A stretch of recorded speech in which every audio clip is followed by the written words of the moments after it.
and welcome to the Arcade Hangout episode number 40. I am Orange Cook, one of your hosts for the show. We are a bunch of arcade collectors who like to meet once a week to just chat about arcade shit and generally just hang out and talk about arcade games and all that kind of fun stuff. So we're going to go around the room here in a second, get everybody to introduce themselves and answer tonight's question. And tonight's question was kind of geared towards a guest that we might have had on. We're still hoping he can make it. He apparently has been having some power outages at his place and is desperately trying to get on, we hope. So hopefully he can cut in partway through the show and we can get him to answer the question and also introduce himself and tell us all about what he is doing. So I'm going to leave it at that, suspenseful. So tonight's question is, what is your favorite Donkey Kong level? Just out of the 4 original levels that was in Donkey Kong, essentially. I guess those 4 levels would have been just the barrel level, which is the main first one that most of the time I can never even get past.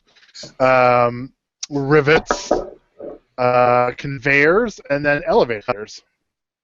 Conveyors tends to be the one I think that can screw up a lot of people the most. At least that's what I think, anyways. But so there we go. So we get go around the room here, get people to introduce themselves, and then they can ask this question. And hopefully, at some point, our guests and a couple other regulars are going to pop in here. I know some are still setting some stuff up. So let's go to. Well, I know I did Buffett, I think, first the other day. Let's go to Mr. Dave from Buffalo. Hey. How you doing? Dave from Buffalo, MacD 2001, and I just bought some Guns N' Roses tickets in Toronto. Good luck. That's what I just did. $366.30 for 2. Holy shit! I know, but it's like my wife already told her we were gonna go, and if I wait and they sell out, I'll have a mad wife. Right. But, is that Canadian or American? That's what I was hoping it was Canadian. No, it's American, unfortunately. Oh. I kept looking for. That's American. Holy crap! They're $500 for 2 tickets. Well, you must have got nice tickets. No. Really? No. It's at the Rogers Center, and it's they're pretty high up there, in like 500 level. Oh my god. Yeah. Oh, that's a big place too. Yeah, in '91 I went and saw U2, and I was really far back at whatchamacallit. I'm sorry. Oh, okay. My favorite. I'll finish this after. Favorite level would be the elevators on Donkey Kong. I always loved it. I don't know. It's just exciting. And now that just doing this and finding that little sweet spot where you can hang and it'll bounce over you at the top, it's amazing. I haven't played it that much. I've had it since May, and I've played it a few times. I don't know why. I love it though. So two follow-up questions, which I think we should add to this one to continue the conversation. Which would be, what was your least favorite level, and what is your current top score at Donkey Kong? To put it in perspective. Oh, I'm horrible. I don't know what my top score is. I'm only like a 50,000 guy, I think. I don't know. I haven't played it. I don't even know. The least favorite was always the rivets, but that's now until I know that you keep them on the left side. I didn't know that. Well, the whole pattern, right? Yeah, I didn't know that. Once you understand that spawning sequence for them, that's actually more than anything. It's like the pattern's not as important as the spawning sequence, like knowing where they spawn. Yeah, especially for the end of it. Yeah. But that's actually really just really true for Burger Time as well.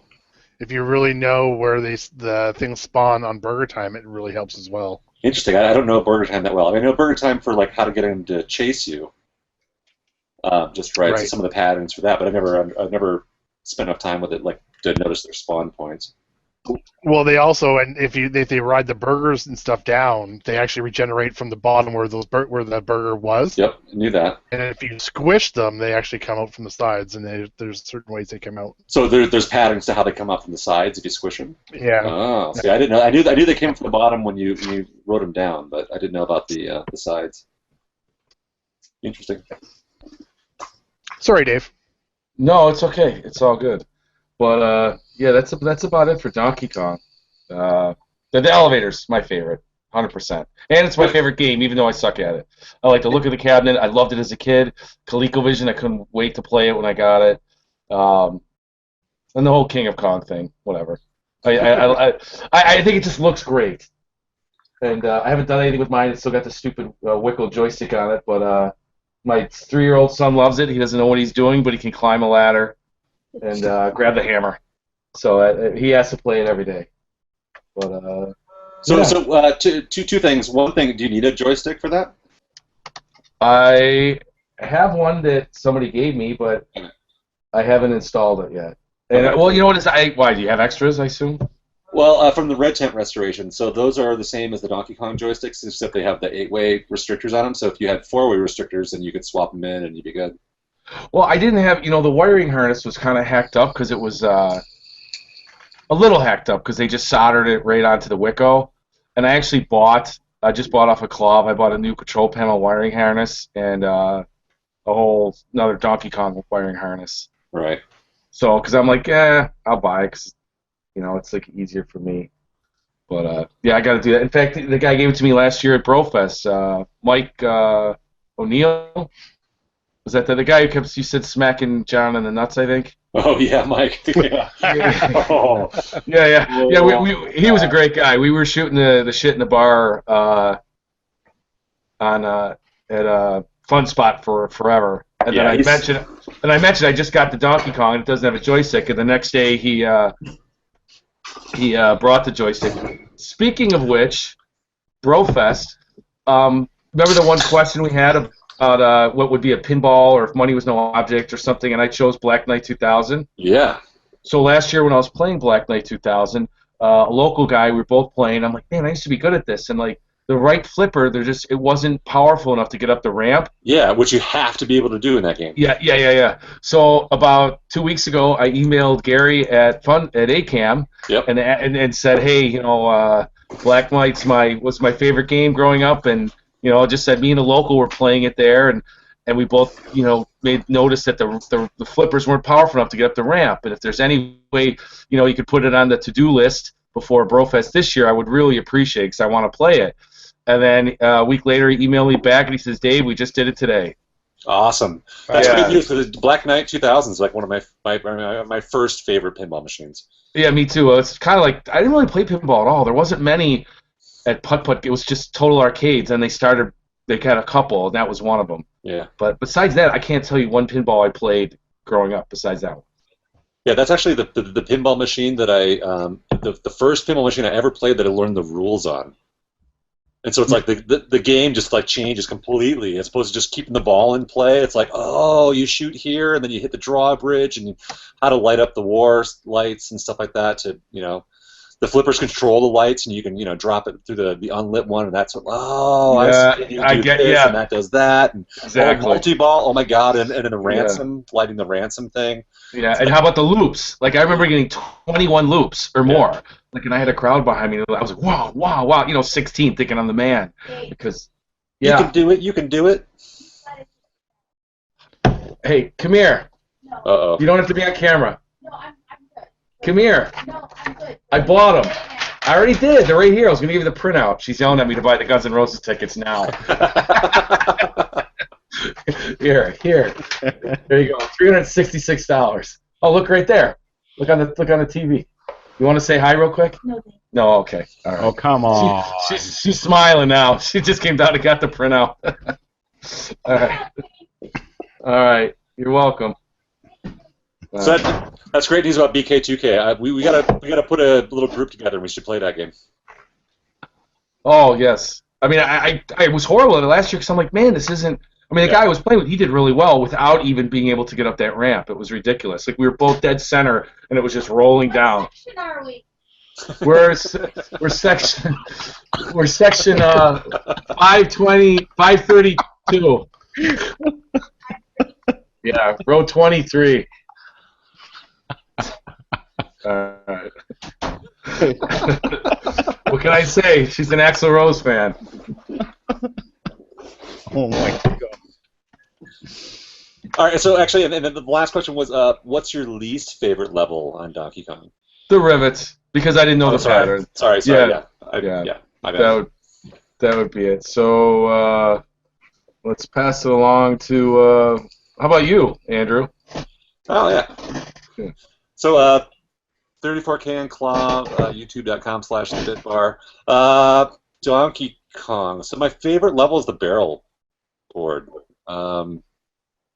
You play that one more than any other level in the game. So I think if you want to be good at Donkey Kong, you better enjoy that level. Knowing being able to control the barrels, stacking them, learning how to jump, the patterns when they're close together, when they're far apart, and that level I feel the most in control of any levels. And I'm not a big like huge. So my top score at Donkey Kong is 232.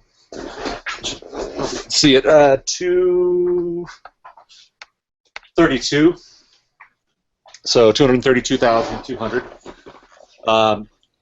That's about I think that was 8th level is where I finally died. So at that point you capped out, at the 5th level it tops out for difficulty. So theoretically, if I got like perfect boards and everything, like the stars aligned, then I could kill screen the game, which is kind of my sort of pseudo dream for Donkey Kong. Like I don't care about high scores or world records because that to me is just so much work to do what the guys are doing nowadays. After watching 2 of the Kong-offs that were here in Denver, the games just last forever, and it's all about stacking things just right, and a ton of work. So, screw that, but I would like to kill my board someday. I would like to kill my Donkey Kong. Did you know about kill screens before the King of Kong came out? What's that? Did you know about what came out? No. Yeah, I didn't either. No, I think I heard a rumor of the Pac-Man kill screen. Yeah, I heard the same with me. Before that, but not about Donkey Kong. And then by far my least favorite level is the Pie Factory. That level is so unpredictable, and shit just gets pear-shaped so quickly on the higher levels with that one. Actually, even the lower levels, you can get screwed in that one. That's either the easiest level on the whole fucking thing, because you basically just run straight up, and it's there's no problems. The fireballs behave really well, and the ladders behave really well. Or it's just a fucking nightmare, and you get trapped in the bottom, and you've got 3 fireballs coming down after you, and there's no way to get out. So that usually is the level that will make or break my game. So there you go, Donkey Kong. So off to, how about Ian Kellogg? Yeah. Who just muted his mic. You just You just muted yourself, not unmuted yourself. Oh, still can't hear you. I got to pick the guy with technical difficulties. Yeah, good job. I know. It's always the technical people that have technical difficulties. Right. Hey, I'm still rocking the analog, so I don't know what to tell you. Oh, there we go. Better? Yeah, we can hear you. There you go. Welcome to Yep, the it show. was picked on the wrong mic. So I'm Ian Kellogg. I run iankellogg.com and answer every thread ever when I can on Clav and John's forum. My least favorite, I'm going to start with my least favorite. I really don't like the barrel stage at all. It's not fun to me. It's always just a mad rush for, at least for me, to just end that stage and move on. Especially in their early levels, or like level 1, where you can't control the barrels, it's just not fun. But oddly enough, I actually like the, which one is it, the springboard? Yeah. I like that one. I guess because it's the hardest one, maybe, arguably. I like it. It's fun. especially when you learn the pattern and you get good at it. I like it. It's really fun when you're with people that don't understand it and you just nail it on your first go. Yeah, so that's interesting to me too, because like that one to me is the most pattern based. It is. Absolutely. So as far as being the hardest, though, if it's the most pattern based, do you think that makes sense? I mean, well, it's pattern based, but you still get like the double long or something, so you still need to know when to go back. Yeah, that's true. But if you're good at recognizing that, you just nail it on your first go. It's just really satisfying. You know, it's actually interesting. Like, so as I don't know, my tip, since I don't go for high scores, what I usually go for, so like the theory, right, is that you go for the long spring, right? So you wait for a long spring. In theory, then the next one's more than likely to be a short spring, and you want to go on the short spring. So you go on the long because the next one's going to be short. So if you're playing really conservatively, if you wait for 2 longs in a row, you may be waiting a little bit longer, but you've got a much better chance at that point of getting a short spring following it. Yeah, it makes sense. So if you're just totally playing conservatively, you just want to run through the levels, like that's has saved me early on. I don't know who else is gone since I just popped in. Let's see. Dave went. I went. That's it. That's it. Yeah. Okay, I'll pass it to Carrie then. This is good that I've actually, hold on, let me put my headset in because otherwise I think the sound won't be that good. Slacker. I know, right? I hate having the headset in. So, and to everybody, I have a new puppy. She appeared last week, but she's even more terrorizing and horrible this week. So if I'm running up or you hear me scream, no! It's because I'm in the midst of potty training her. So there you go. So forgive me for me jumping up and down. Carrie Z on Clove, and that's it, because who wants to watch any more videos of me other than this one? And especially after this answer, I'm glad that, Ian, thank you for passing it to me early, because I want to get it over with. I don't really have a favorite or a least favorite. I don't like Donkey Kong. Maybe, although now I'm inspired, maybe if I played it enough and I got past the barrel level a bunch, I'd find another level that I liked. But I'm honestly not a fan of the level games in general. So Donkey Kong, Burger Time, the Mario Brothers stuff, I'm just... It's a platform. Yet she likes Defender.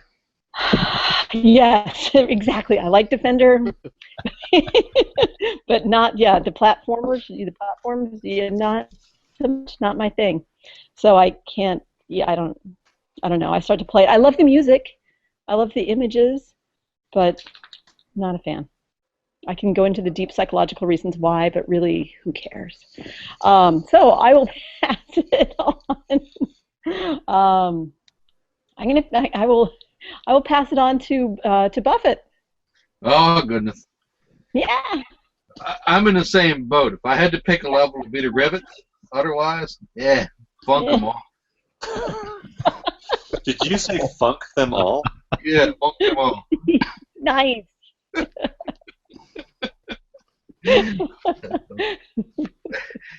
anyway. It's the anti-DK league here. I'm with you. I like the game. I do. I like the game. I suck at it. Funk them all. But I like to watch people play, and I enjoy it for what it is. I appreciate the skill. I appreciate the graphics. I appreciate the sound. I appreciate the game very much so. But I can't do it. Pass.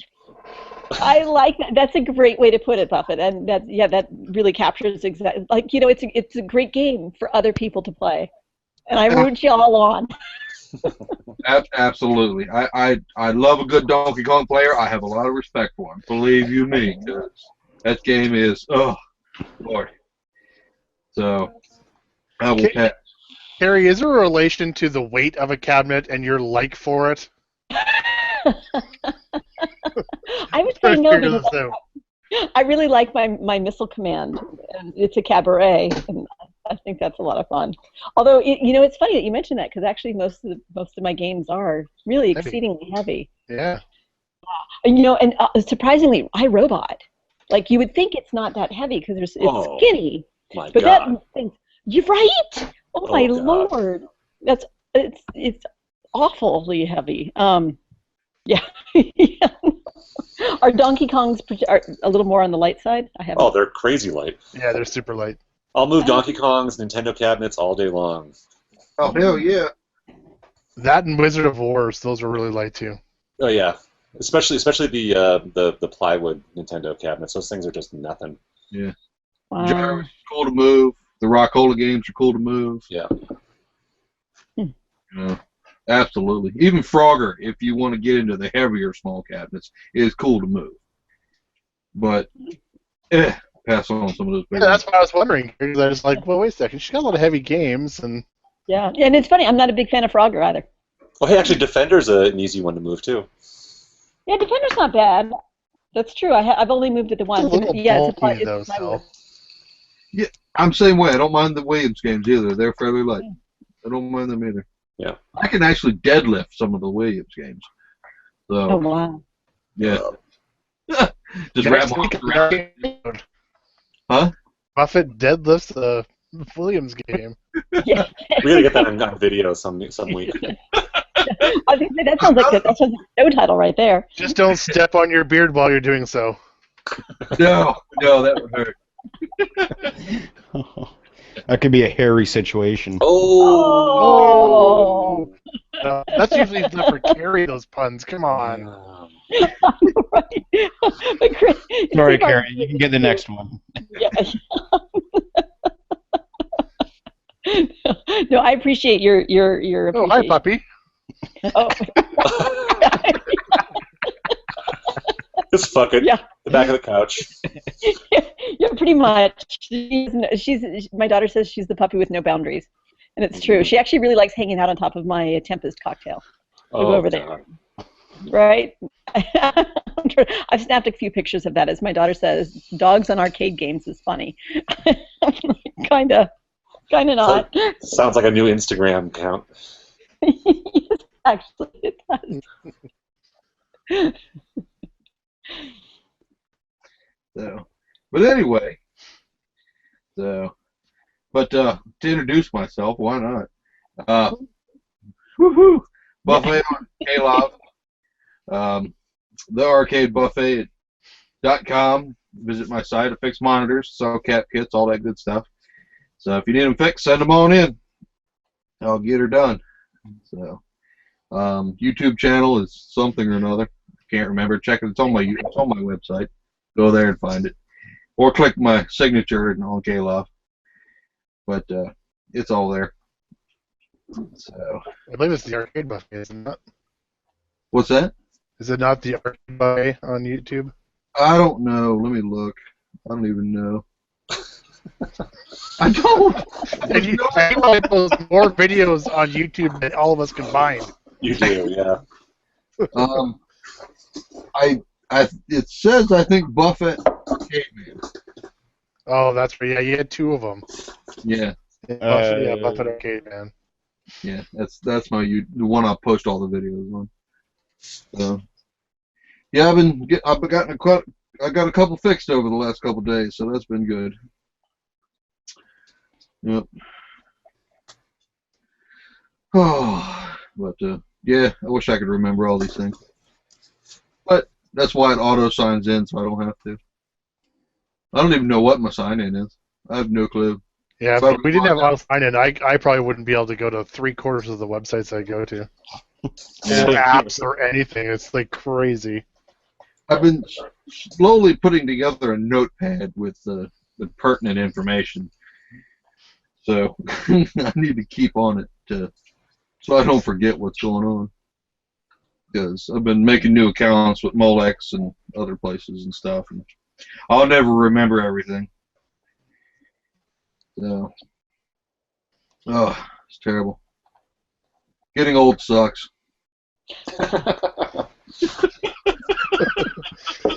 We all do it pretty much from the day we were born, so... Yeah. No, it was we were getting older, and then it switched from getting older to getting... Just getting old? Yeah. Right. That's an interesting distinction there, yes. I'm getting older versus old. Yeah. Wow. It's depressing. I know, right? Deep thought. Arcade thoughts. We don't want to go there. I know. We need more than deep thoughts. I love that. Jackie. See where Donkey Kong took us? It's a What? bad. I just want to say, you're getting older when you look back at your 10-year high school reunion as the good old days. Like. Yeah. Well, I can't do that. They never even contacted me. Ah. So, fuck them people. I didn't care about them then. I sure as I don't care about them now. So. Wow. I'm with you. Yeah, I can care less. Absolutely care less. Plus, you got to pay to go to them, so funk all that noise. Dude, that is the word of the week. That's right.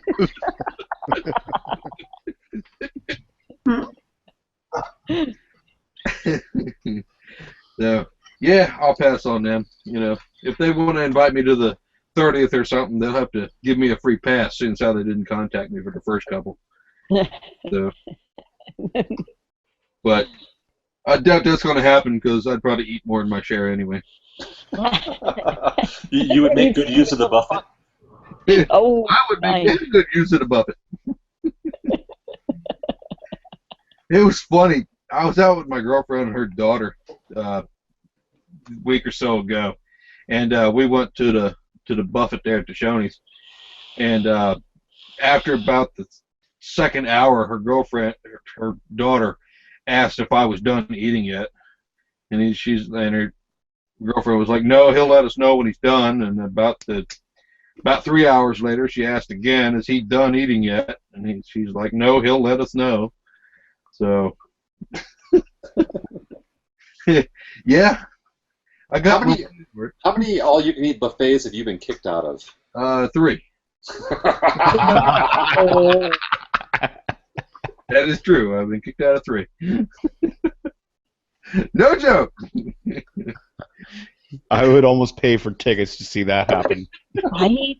That would be worth it. Like, how much food do you have to eat at a buffet to get kicked out of the buffet? Yeah, they quit putting what I like to eat on the bar in 2 of them, and the third one, they came up to me after about 2.5 hours and said, "If you go up again, I'm going to charge you double." What? Wow. Did they have that shit like in the fine print somewhere or what? I asked them Right? if it was posted in the menu. I asked them if it was posted on the door. I asked them if it was posted on the counter, and they're like, "No, it's just that's the way it is." And I'm like, "No, it's not. If it's not posted, that's not the way it is. It has to be posted somewhere." Yeah. 2-hour eating limit. That has to be posted. It's not assumed. So yeah, so we paid, called them a bunch of son bitches, and walked out. Wow. Right? If you ever need an attorney to help represent you on any kind of food buffet related incident, you contact me. Sounds like with him. Yeah, we might not be in different. We might be in different states, but I don't care. That's awesome. Yeah, I will let you know next time I have an issue with it. That is for sure. I can write some scary ass, nasty sounding letters. Just let you know. But yeah, no, that's cool. But yeah, we went to it was, I don't know, a couple weeks ago. I went up to a place we got up here, Maryland Live Casino, and they got all you can eat seafood and crab legs and stuff on the bar. And the last three times that I went there, I sat and ate nothing but crab legs for over 3.5 hours solid before I was full to go home. Dear God. Wow. That's like 2/3 your weight, Chris. Right? Ow. Yeah. 150, thank you very much. Yeah. Also, that is yeast weight, though. No. Yeah. After about an hour and a half, my dad and his buddy that go with us, that take us up there, they get up and walk around the casino for a couple hours. while they're waiting on me. I just sit there at the table by myself. Sit there and eat crab legs and drink sweet tea. That's what it do. It's delicious. But that's all I eat. Just crab legs. Just sit there and eat the clusters. I eat the claws. I eat everything. Yeah, just sit there and take it all. The buffet man. Do you suck on the head, or is that? No, not on the crab I cluster. have limits. No. Easy there, Mark. The The family family don't show. even come with heads on. I don't even Right, I know. I've never seen one There's of those. nothing family about this show. Right. Crawfish, they suck the head out, or some people do. Yeah, I can't do this crawfish sucking heads. I can't do that. Sorry, Yeah. no. Not so much with the crabs. That seems fair. Yeah. It's funny because I'm half allergic to crawfish. Shit. I am. I can't really eat them anyway. It sucks. They're good, but I can't have them. Yeah, I get sick. A friend of mine, her mom, I guess once a year, her mom would take her and her brother to one of those all-you-can-eat buffets in Reno for the crab. And my friend Leslie would talk about how her mother would starve them, like not let them, like make them eat a very light dinner the night before, no breakfast, and then they drive from Sacramento or actually Redding over to Reno, and so that they consume mass quantities of crab. Terrible. That's not terrible. That would be certainly the. Seriously, like. Go ahead. But, I mean, just the idea, like, she has whatever ages they were. Although it became like kind of a funny family story for them, but still to have, a 8 and 10-year-old or whatever, like, no, you can't have any more after you give a salad for dinner. You're going to eat a lot tomorrow. Just all in preparation. That's just. I literally would go down on the stage just to go to buffets because we don't have them in Vancouver anymore. Haven't had Really? buffets here since I was a kid because I guess it's just everything's too expensive or something. I don't know. Yeah, it's really weird. We went up to Red Lake. I don't know if you know where Red Lake, Canada is, but we went up back east probably. Yeah, we went up there for a fishing trip, and of course, us Americans, we like to eat, and we were looking around for a buffet up there, looking around and looking around and looking around. Finally found this place that was supposedly a buffet, and when we got there, over half the food was already gone. They weren't making it anymore, and then they tried to charge us full price for something they didn't even provide. So I don't know what it is about Canada and not having buffets. It seems fun. It's really expensive. The stuff's really expensive up here. That's all. They just don't make money on it. Yeah, I know it's terrible that it's that way, but I mean, three Americans, big dudes like me. I mean, looking to get something to eat before we're going on our fish trip, and just couldn't find nothing. Didn't want really a bunch of fast food. You didn't want to load yourself up and make yourself sick or not. But yeah, couldn't find any even regular good mom and pop restaurants that just weren't there. I don't know why. No, Vancouver. It's like there's nothing here. Like everything here is chains, and it disgusts me. I hate it. Absolutely hate it. Yeah, within 20 miles of me, I've got including the Chinese joints, 20 or 25 different types of buffets. We do have a lot of Chinese food places. That's both that and Indian places. We have a lot of, but independents. But all of our major, any North American type food or anything, it's only the massive chains that seem to survive here. Yeah. It sucks because I love going to mom and pop places. Yeah, sometimes their food is just absolutely delicious. Just absolutely delicious. So, Food hangouts. yeah. Yeah, this actually has become the arcade buffet. Yo! But up, Something. There you go. Nicely done.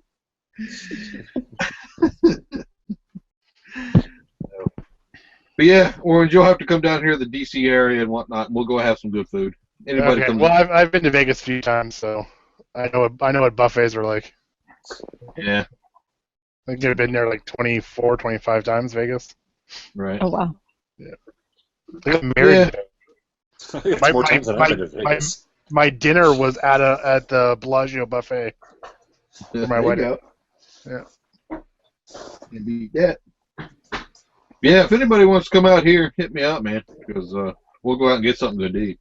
I know lots of good places. Plus, I can stir a mean skillet my damn self. Or we just hang out at your place and eat lasagnas. Come on.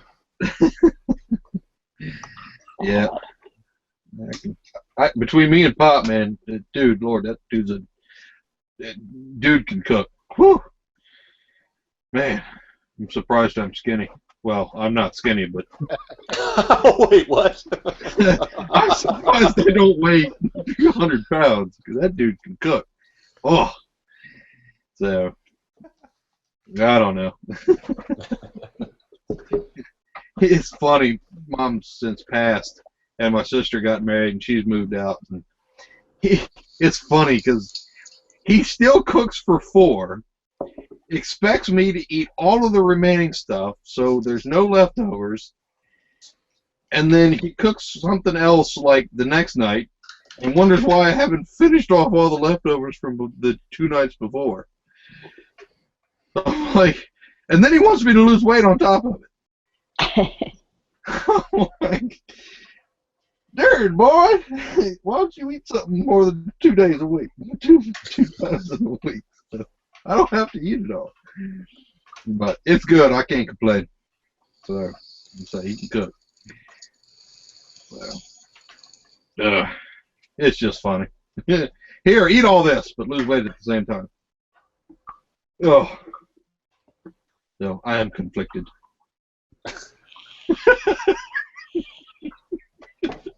I'm guessing I know which one wins.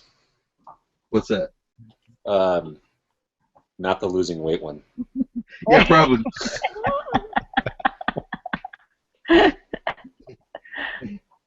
I do manage to hover between 260 and 280, though. Oh my God! How tall are you, Buffett? 6'2", 6'3", depending on time of day. All right. At least you're a tall guy too. Yeah, I fit the profile fairly nicely. So. Was that the arcade profile, the typical arcade physique? I guess I got a little bit of a gut. I got no ass. My girlfriend's like, why can't you grow an ass? I'm like, I don't want. Do you wear cargo shorts a lot, Buffett? Do what? Do you wear cargo shorts? I don't know what I'm wearing is cargo shorts or not. I have no idea. Do they have pockets in the sides? Like on the legs? These ones I have on right now do. So yeah, I guess I got three pairs of them. I guess. Look at Dave's crotch again tonight. This is awesome. Do what? Oh, we needed to share. Oh, Crotch shot. oh, Dave. Ah, damn it! You caught us tonight. Yeah, I got 3 pairs of cargo shorts. I guess the rest of them are got so many holes in them. I've got my sister to patch them. I don't know, anywhere between 1 and 20 times. So I look like buckwheat or something. Nice. I'm wearing my shoulder shorts. I walk out in public and, my friends are like, how can you wear those? I'm like, it's real easy. You just put them on. If they haven't disintegrated yet. What's that? If they haven't disintegrated yet. Yeah, well, when they do, I just get my sister to sew a patch over it. Just keep going. So, I've had a couple shirts since middle school. She just keeps patching. Funny. I won't let them go. I just like them. Hey, Bob, I'm going to get you to pass it to me after, just so, because I got to introduce, we have some special guests on here tonight. Oh, well then, have that there, Mr. Whip. All right, I'll do my thing, and then I'll do our little intro. So everybody, Orange Whip, this show. Make sure you subscribe on iTunes and Stitcher for the audio version if you're into audio versions, and YouTube.com/the arcade road trip, I believe it is the YouTube channel for this actual show, which you should already, I guess, be watching it from. Yeah, Donkey Kong. I haven't played my Donkey Kong in a long time because I actually ended up creating a double Donkey Kong and which is the Donkey Kong Junior board with the I think it's Mike's Arcade add-on on it. And to be honest, the sounds just don't do it for me, so I haven't really played it in a long time because it bugs me when I hear it.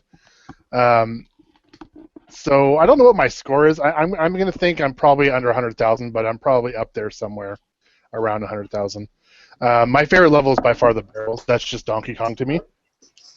Is the barrels? It's always the screenshot that you see, and on any website review or anything, even back in the day, I probably played the worst version of Donkey Kong ever, which was on the Intellivision, because that was the main console I had growing up in the formative years, and that was like crappy, but I still loved the barrels. It was just the best, and that's actually one of the reasons it is the sounds. Just that it's one of those games. It's like I mentioned I think last week, Marble Madness. Just something happens when I hear the Marble Madness music.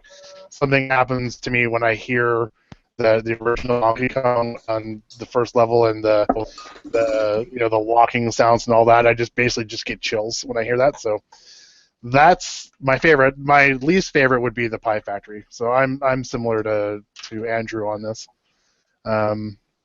I feel like it's more. I mean, I guess the other levels are too, but to me, it's almost like there's no real level to it. You're basically just hoping to get up, one of the ladders, and once you're there, you're done. There's no you're not really trying to go for a point. You're not really trying to do anything. You're just basically trying to make your quickest way up to something, which I find just kind of boring. So that would be my least favorite. And that's it. So the reason we had this question tonight was because we were hoping to have a certain guest on, and our guest did arrive. So this is the gentleman that actually has come up with the Donkey Kong Remix add-on board for Donkey Kong. And for now, we're just going to get him to introduce himself and to also answer tonight's question. And we'll make sure everybody else does that as well. And then we'll get back into this. We do have one person who's not on right now because the room is full that we're going to try to get to showcase the Donkey Kong Remix. And we also have Andrew, 34K, who said he might actually do a live install for us of the DK Remix board if he's still willing to do that. So I can do that if people are interested in actually. Yeah, that's what I was going to say. If people are interested in us doing this, I mean, how many people are watching? It's mostly us, anyways, right now. Right. But, so I'll leave it to you guys. I switched over to drinking water, so I'm probably capable of working electronics right now. Awesome. So I welcome John to the show, and I guess I'm going to say wife or girlfriend Nina. I'm not really sure. I haven't been introduced yet.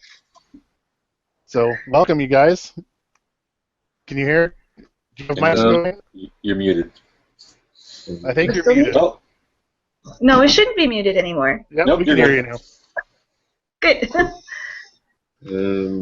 So all you have to do is just say who you are and what you're known for. I don't know if it looks like you have some other games there as well. I guess you collect some arcade games besides the Donkey Kong Remix. And what's your favorite levels of Donkey Kong? Okay, I'm John, and I'm the guy who made Donkey Kong Remix.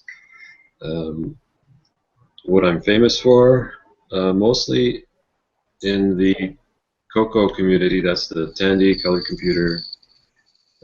I've been making programs for that little 8-bit computer for ages and ages, and usually I try to push the hardware as hard as possible to make it do the impossible, and that's sort of how this project got started. I had the idea to port the original version of Donkey Kong, the arcade version, to the color computer to make it arcade authentic, to run exactly the same as the arcade version.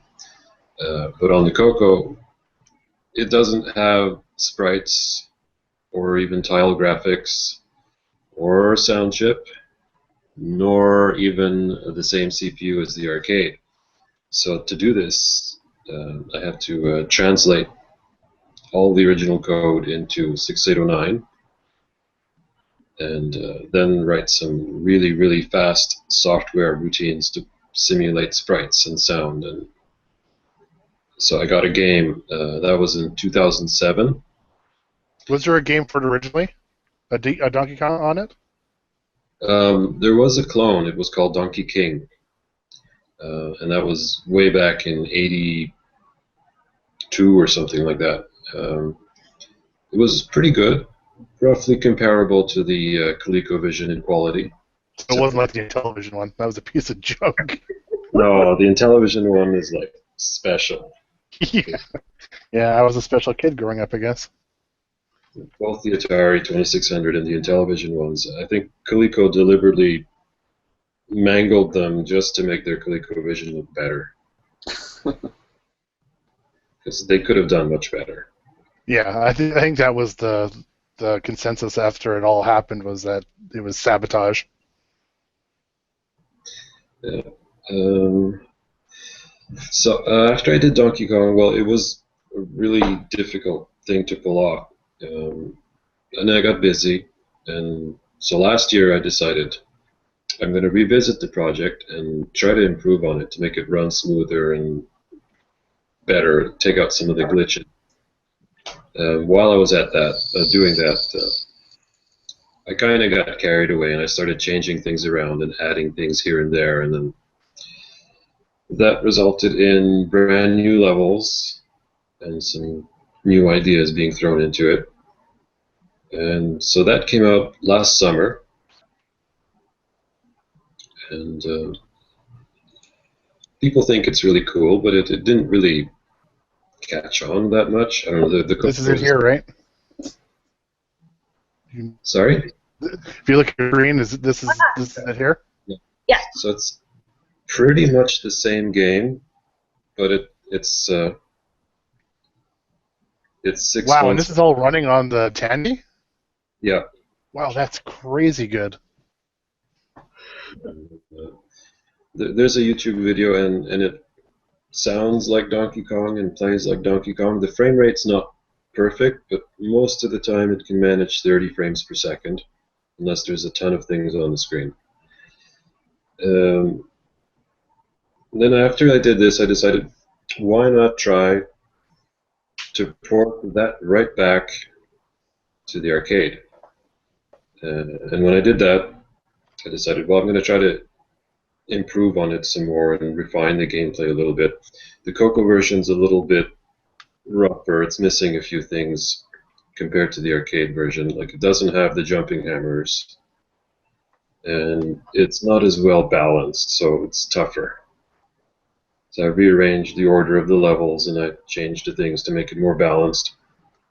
And I got feedback from the real Donkey Kong experts from the Donkey Kong forum.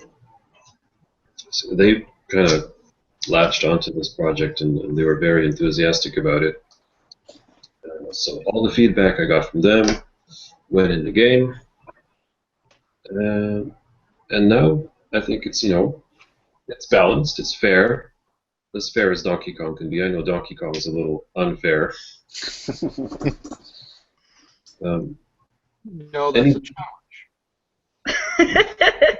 Anybody who plays this for the first time is going to say it's like brutal and it's going to kill them nonstop. But I added in all kinds of little tricks. Like the original Donkey Kong has all the secret little tricks that beginners don't know about, how to control the barrels and how to manipulate the odds and what's going to happen, or all sorts of strategies to cope with the unfairness of the game. So Remix has all kinds of these things in there. You can use the game logic to your advantage once you figure out how. So it's going to take a while for people to grasp everything, essentially, then. So people have been playing this for 3.5 months now, and some of the real experts, they've picked up most of it, but I can still see that there's a couple of things that they haven't quite picked up. So I think, this is going to have a lot of long-term play.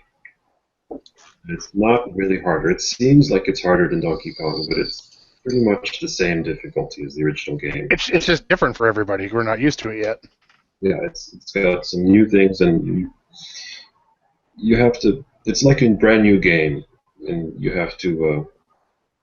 Well, I'm a little bit of a jerk, and I made the game deliberately do things against your Donkey Kong habits. So if you're used to something being one way in Donkey Kong, this game's going to kind of throw a wrench at you and turn that against you. So you kind of have to unlearn some of your Donkey Kong to be good at this. In retrospect, I've never really played Donkey Kong before in my life, and I started playing Remix to help test and stuff. And I actually play and stream, and I find Remix easier than regular Donkey Kong. Yeah, so it's a Does he, learning like, curve. keyed you into all the tricks, though? I mean, like, come on, you got the inside track, right? No, he's told me some things because I've like harassed him. Actually, most of my questions have to do with the tricks for regular DK. But no, I don't know that many. I know a few, but not as many as you'd think, because he's an ass. I was gonna say, he did say he was a jerk, so. So do you have the best score out there on Remix, or has someone surpassed your scores on it? There's one guy, Ethan Daniels, who has managed to kill screen Remix, and he had 1 point. I'm not sure. There's currently a list. Around 1.2 million. Yeah, something like that. There's kind of like an impromptu Remix high score list on the DKF. There's like a subform for Remix, and in there's the high score, which actually they're starting to have a poll to kind of nail down specific settings to kind of standardize everything right now. So yeah, I was gonna say, is it on arcade yet or on Twin Galaxies yet? No. No, not yet. We should talk to somebody about getting it on arcade. That'd be pretty cool. Yeah, maybe we can get Steve at Grinkers to install it up there. Yeah. Yeah. That'd be really cool. I think once some of the sites that keep track of records and stuff start accepting scores, and people are going to start submitting them, I think people are really going to play competitively. It's not the same thing. Like on Donkey Kong, you just play the same 4 levels over and over again, and from level 5 up until 21, it doesn't change any. And Remix keeps mixing things up all throughout, and it gets harder and harder. Well, it sort of plateaus after a while, but there's a lot more variety. So I think it's more interesting just to watch somebody play, and I think there's a lot more entertainment in playing it, because it's not always the same thing. And even though there's 6 new stages and the 4 original ones, but even when you see them over and over again, they change a little bit each time. So even though it's the same stage again, it's still not exactly the same stage again. Like either like a ladder will be misplaced, or like it'll be a blue hammer instead of a red one. It's just little things. But it's really interesting watching somebody get a different variation, because it changes the whole gameplay of the level. And does it kill screen at the same level 21? Yeah. And that was intentional, obviously, on your part to add that? Yeah, it's pretty important that the game finishes. I mean, a game that goes on forever, you don't want to play a game forever, so that there's a finish is a good thing. When you do get to level 21, though, the game will go a little bit bonkers, and it throws like 4 times as many barrels at you, and it does give you more time. So it's kind of like the game just explodes. You can score a lot of points on that stage, and chances are you're not going to complete it. It is technically possible to finish the kill screen, then you get the next kill screen, and that's technically possible to finish up until the rivets, and then you really can't. But I don't think anyone's ever going to get there. But it's something that somebody's going to try to get to. Yeah, don't say never, because someone will do it. People are crazy. I think that's more of him trying to dangle a carrot than anything. So does it take up like the same amount of space on the board, or have you added memory, or like how did you get more stuff to be in the game? You just programmed it more efficiently? I did. Yeah, I condensed the original code a bit to save space, because there's some inefficiencies in there. The original intention was that it would fit on a 4 stack Donkey Kong board, which has one extra ROM socket. Mhm. So Donkey Kong has 16K of code, and that PCB would have handled 20, so an extra 4K. So the original specs for the game were that it would fit in 20K. But since I made this little board, it's not actually limited to 20K, and towards the end I had to add a couple of things and change things, so it's 20 and a half K. Still, it's not much bigger than Donkey Kong. I think D2K, I'm not sure how big that is, but it's either 32K or 64K. So this is a lot smaller than D2K, actually. So you took a lot of time to really compress it down. Yeah, a lot of things are space efficient. Cool. And, I don't know how interesting this would be. You guys know about the production board. Let's present it here. And this is the original prototype. I don't know how clear that is. Well, it's not very clear. There you go. It's like less than half the size. That's awesome. Yeah. So it still has the same. Well, it's all hand wired. Hand wired. So that was, I had to test because the board works a little differently than any other kit. It's doing some funny things. It has a microcontroller on board. I wanted it to be able to let you play your original Donkey Kong without changing the ROMs and still allow saving high scores and adding a free play. That way, if somebody wanted to play Donkey Kong competitively with this installed, they're not playing a modified version of Donkey Kong. They're playing the ROMs right on their original PCB. So it would play the same. I mean, I don't think technically they would allow that, but if you're practicing, it would still be the same thing you're saying, essentially. In theory, it would mean that you're not running anything different. It's still running your original code off your board, but there is this thing installed, so I guess this is a modification, and that might make some trouble for somebody who's really fussy about whether to allow a score or not. But right. in theory, it would mean that it's not changing the original game at all. So it's just basically like you've socketed the chip, essentially. Everything's being bypassed. Yeah, so the board allows you it allows to run as a pass-through, as it just does nothing when you're running Donkey Kong. Well, it actually does. There's a microcontroller on there. It's monitoring what's going on, what the processor is doing, so that way it can say, okay, the high scores are there, and those got written to, so now I'll take those numbers, and I'll save them in my own memory so that it can inject them into RAM the next time you boot up to load your high scores. But even that can be turned off. So if the high score feature and the free play feature are turned off, then it does absolutely nothing to the operation of your original game. Cool. I noticed, looking behind you there, you have a remix. Your other machine, it looks like you have Donkey Kong running on it? It's running Donkey Kong.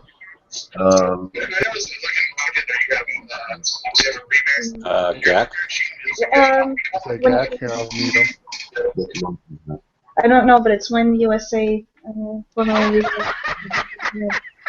certain states did, anyways. It's running a little hacked version of Donkey Kong where instead of just the regular red color on your screen or whatever, it's showing a rainbow. Oh, yeah, it's like a rainbow, yeah.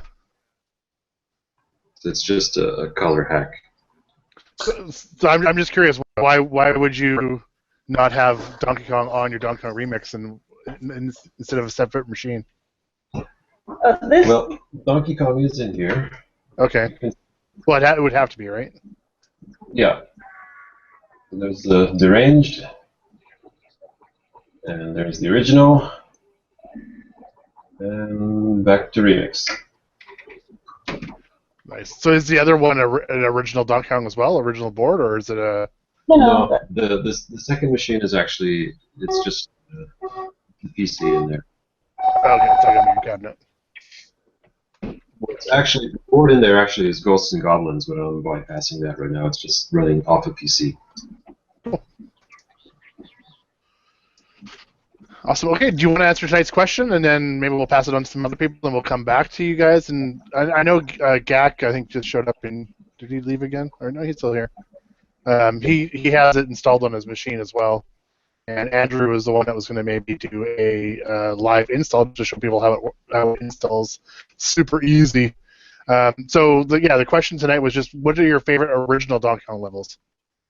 If you have any, maybe you like Carrie and you hate it. I think my favorite is probably the barrel screen. There's so much variety of things that can happen on there, and it's, I guess, more fun to try to see how many points you can score and try to avoid scenarios where you get clobbered by the barrels. I don't like level 3 barrels. That murders me very often. But level 5 is fine, and level 1 is fine, except the barrels don't do as much. My next favorite's probably the rivets, and then probably the springs. I'm not sure. The springs, kind of fun, but it's a very short spring. You just have to finish it. So I don't know, there's not too much to the original spring stage. Right. Yeah, it's pretty simple.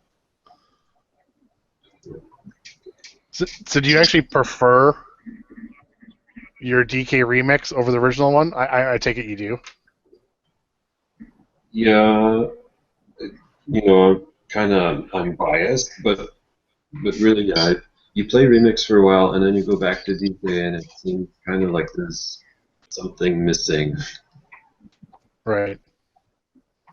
But I do like Donkey Kong, and I go back to it every now and then. Do you know what your high score is in Donkey Kong? Well, I'm sorry. yeah, our cat just tore across the room. Oh, you're catching me, Carrie's dog. Carrie's dog was walking across her Chesterfield right behind her a minute ago. I just heard a crash upstairs, so I'll be right back. Shit. My score in Donkey Kong, well, this is just installed and I've barely played any games, and I haven't really kept track, but I think it's somewhere around 270,000. And on Remix, it's somewhere around 307,000. 300 instead of 200. Your cat is trying to find out how high it can make it. It's like her favorite spot up there. She loves it. It's probably very warm. That's Pixel. Love it. And she's in banana mode. Right. I don't know if you want to say your favorite. My favorite would have to be the rivet. Sounds, and I freaking love all Firefoxes. They annoy the hell out of me, but I think they're really cute. And my least favorite is the springs. I hate the springs. I hate the springs on Remix. I hate the springs on Donkey Kong. I just hate the springs. And that's it. And your scores? What's your score on both? On Donkey Kong, I've only just really started trying to make a point this week, and it's not very good. And on Remix, I just beat my personal best a couple days ago, and I'm at 60K. So I've only been playing for about 4 months, so yeah. Were you an arcade person or a video game person before? No, I'm a bit younger, so I kind of missed out on all that. I was a Nintendo person. That's where I started.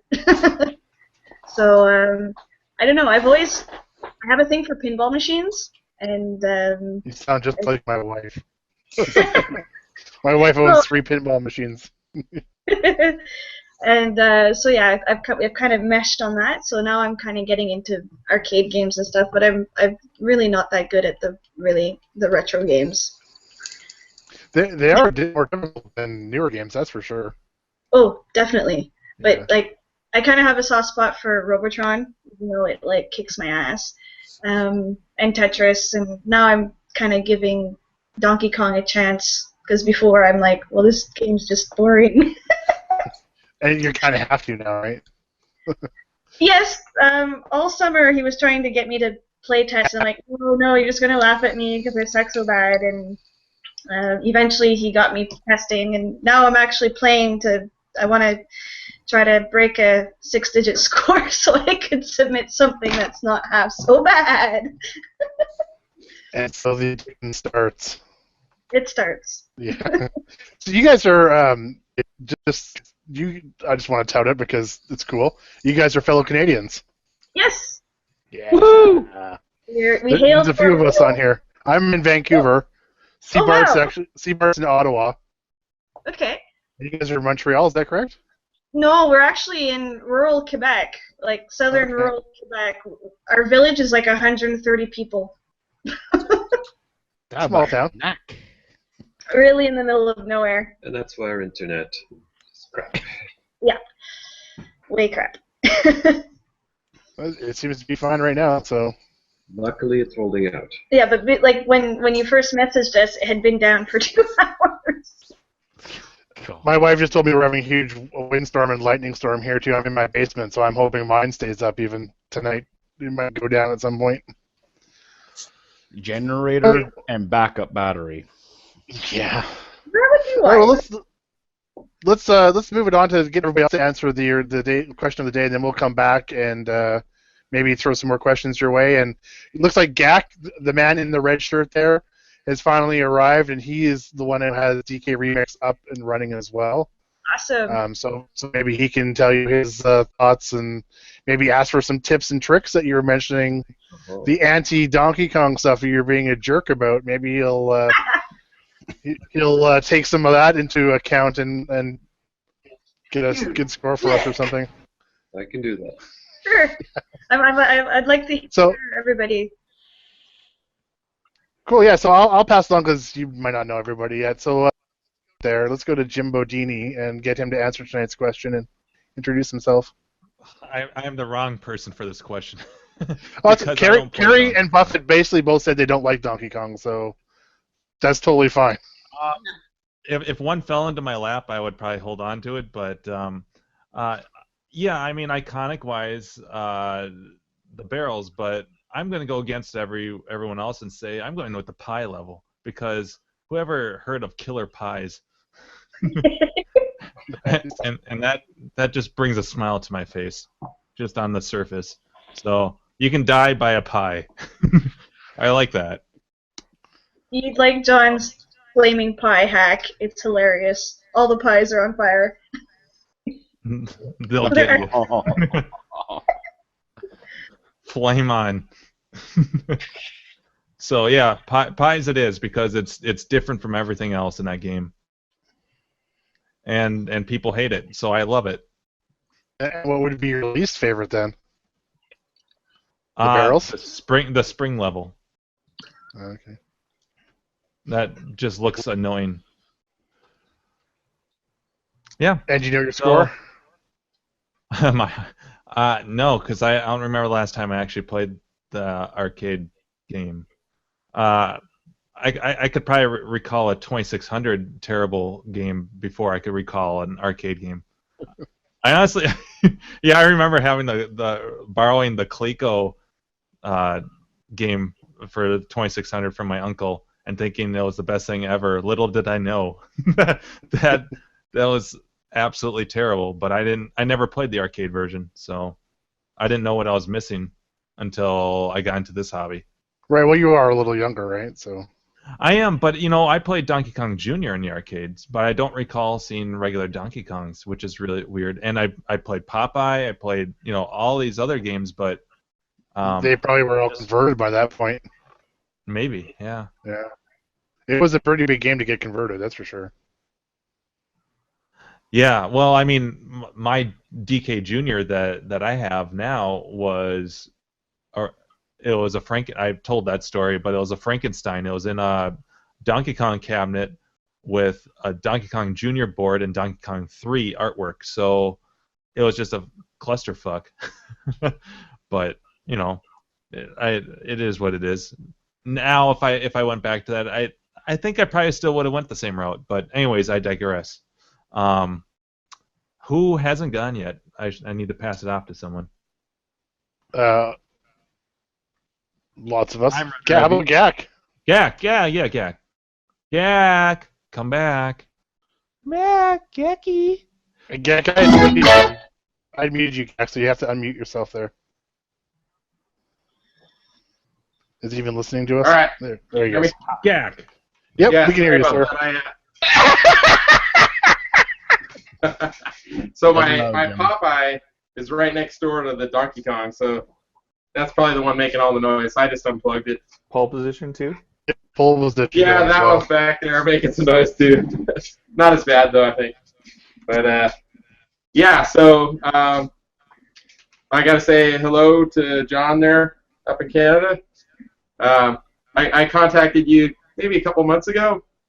I actually joined the Donkey Kong forum so I could get a hold of you to see if I could get one of your kits. Yeah. And was that probably about 6 weeks ago maybe? I kind of showed it on our show, went through some of the levels and stuff. But yeah, really fun, really cool. Job well done there, for sure. So okay, so the question: which Donkey Kong level? I like the rivet level actually. Yeah, just kind of zigzagging back and forth, getting them stuck on the side, and then when all the levels drop down. So that's my favorite one. Wow, it's amazing how we all have like different favorites. I love it. And yeah, I think most people probably say the Pie Factory. That's my least favorite. Yeah, it's so hard. Yeah. So I don't know. Is it going on to the next person, or how are you gonna do this? Yeah, you can just pick somebody else. So I don't know who's gone yet. I missed the first hour here. So Carrie hasn't, but oh yeah, she has. Mark hasn't, I don't think. all right, there you go. Have at it, Time Runner. All right. I'm going to do my intros. Hi, I'm Mark, a.k.a. Time Runner, a.k.a. Mr. Time Runner. I'm the part-time John's Arcade cameraman. I have YouTube channels, Meet the Time Runners, so everybody go subscribe right now. I'll give you a minute. I'm already subscribed, sir. I was number 3. I think I was number 2. I have two other YouTube channels that I sort of do stuff on where one's called I'm Not Spider-Man, where I dress up as Spider-Man and I just sort of react to stuff. And another one called Bob Zarzadek does stuff, which I haven't figured out what I'm going to do, but I wear a white wig.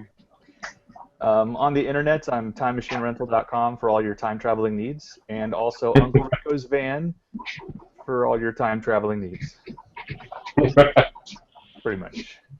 Let's see, favorite level on Donkey Kong? I would say Mud Pie Factory, mostly because the ColecoVision didn't have it, and I didn't have access to a Donkey Kong, so whenever I actually got to one, that would be the level I wanted to try to get to, and, sort of enjoyable, but so difficult to get to.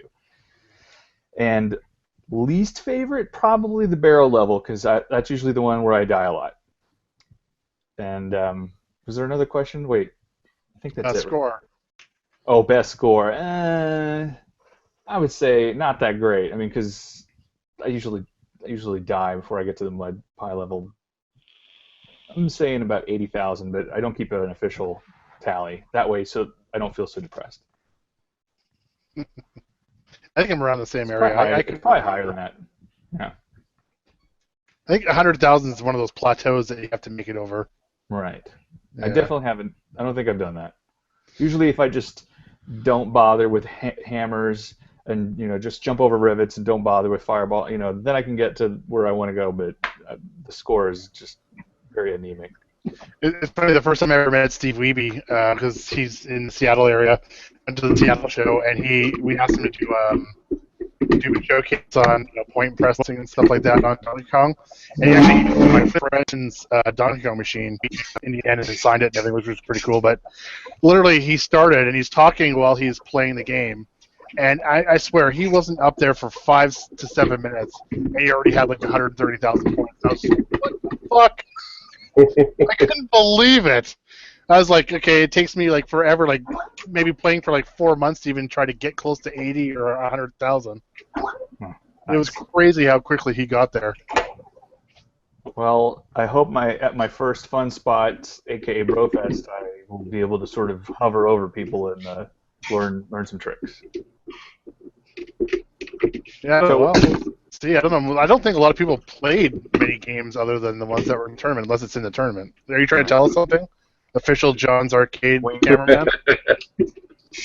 Besides the fact that we all know pole position 2 test track will be in it. Sounds like it, huh? Yeah. Well, now I I- tweeted that, and John pretty much agreed with me, so... Now I wish I brought my pole position 2 PCB with me back from Minnesota. So I'm going to go ahead and move this along. Have you gone, Orange Whip? I have, yeah. Seabart, I think, is still... Seabart! Yes, I love to pass to Seabart. Oh man, taking up the rear again.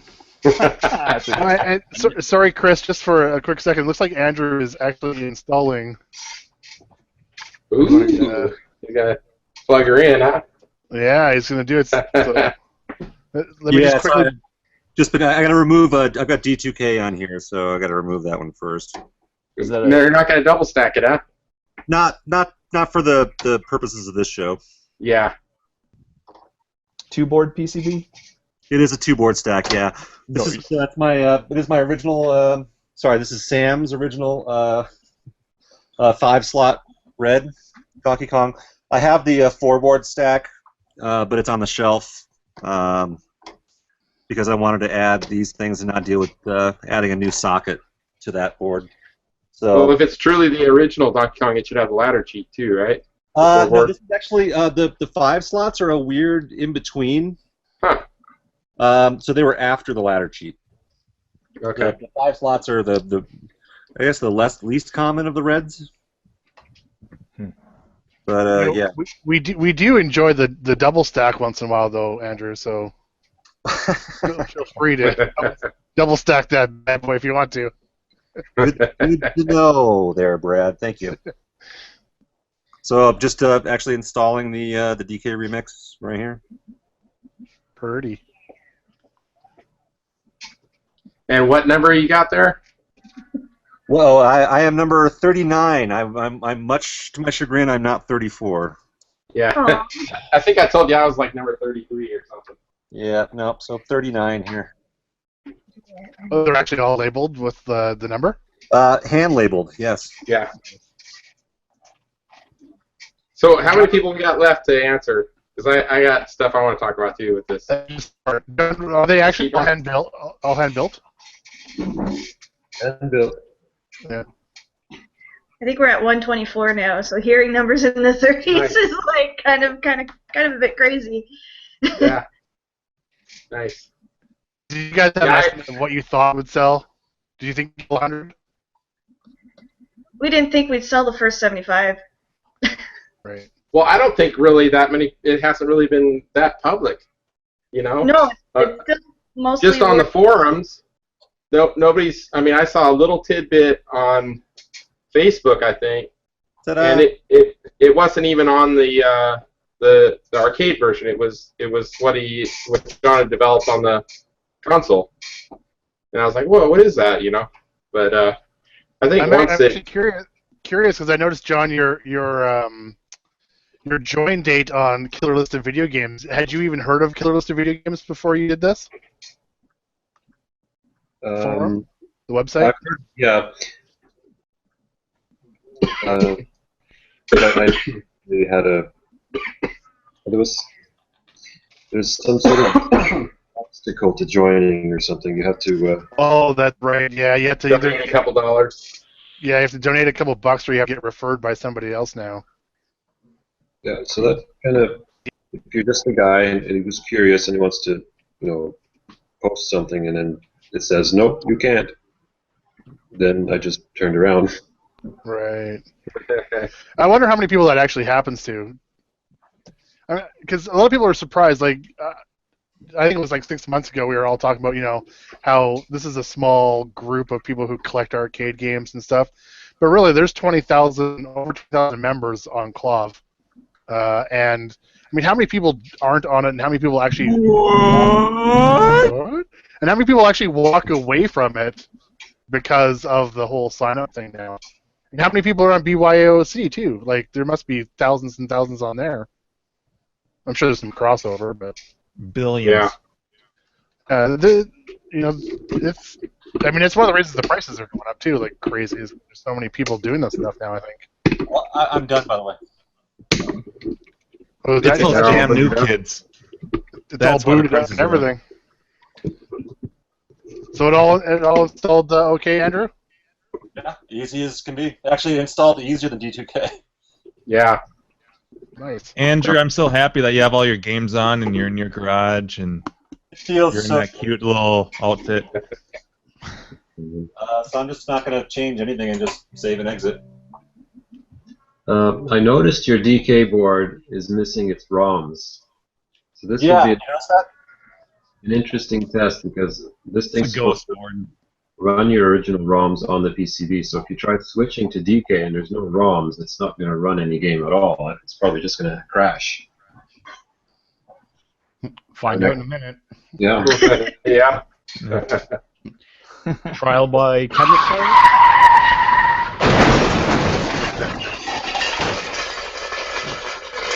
Nicely done there, Jimbo. Yeah, I'm good for one or two. The rest are just annoying. Okay, Chris, do you want to, Seabart, do you want to get your answer out there before we forget about you? Like we did Carrie last week. Oh, you guys always forget about me. Pull up high school. No. That Not- is not- a not my huge character. like windscreen on your microphone there, Seabart. That's like a golf ball. It's actually a piece of shipping foam.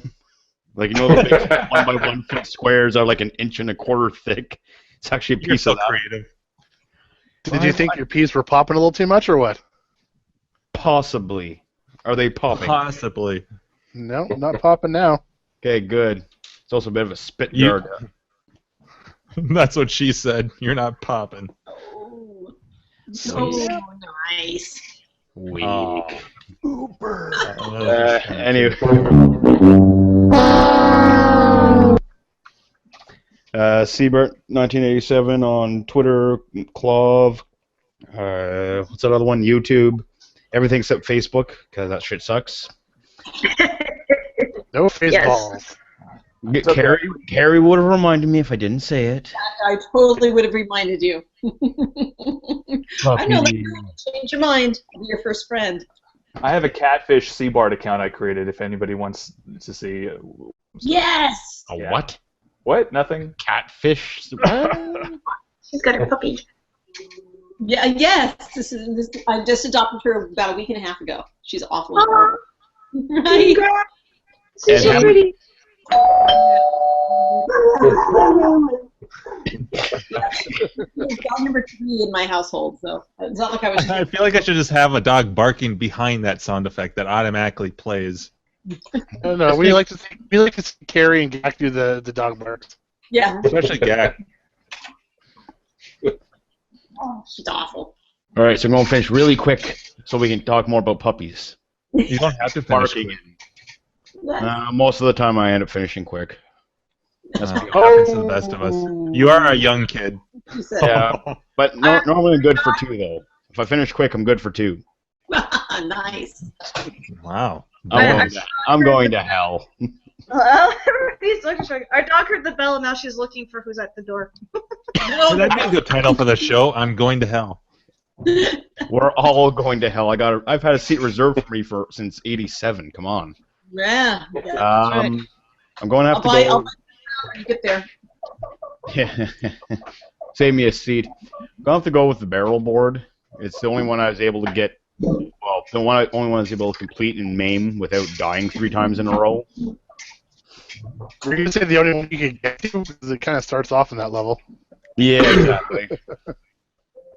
Exactly what I was getting at there. I think the MAME file I have on my laptop is a piece of crap because it would, like, the hit detection would. I think I got a bootleg Chinese knockoff for a ROM because I didn't get it from an actual ROM source. Or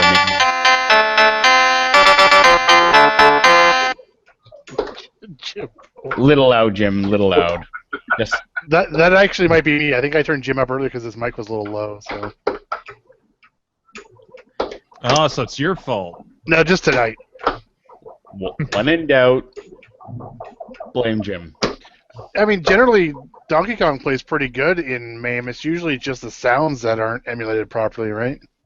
Well, it's either the ROM file or my laptop. But like Pac-Man and Qbert will play okay-ish. There is some lag, I find.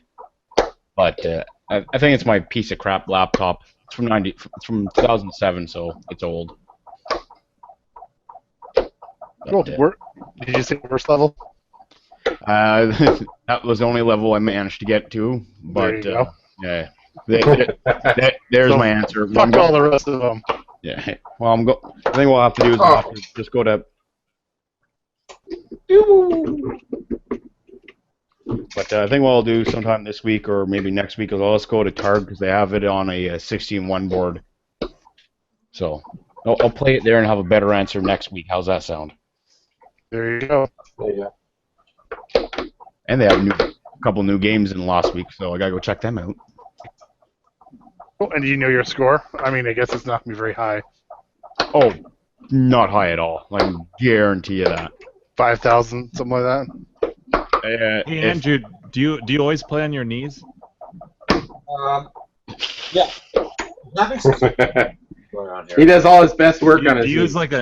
use like a knee pad, or do you have like knee pads, or It just takes building up some constitution in your knees, buddy.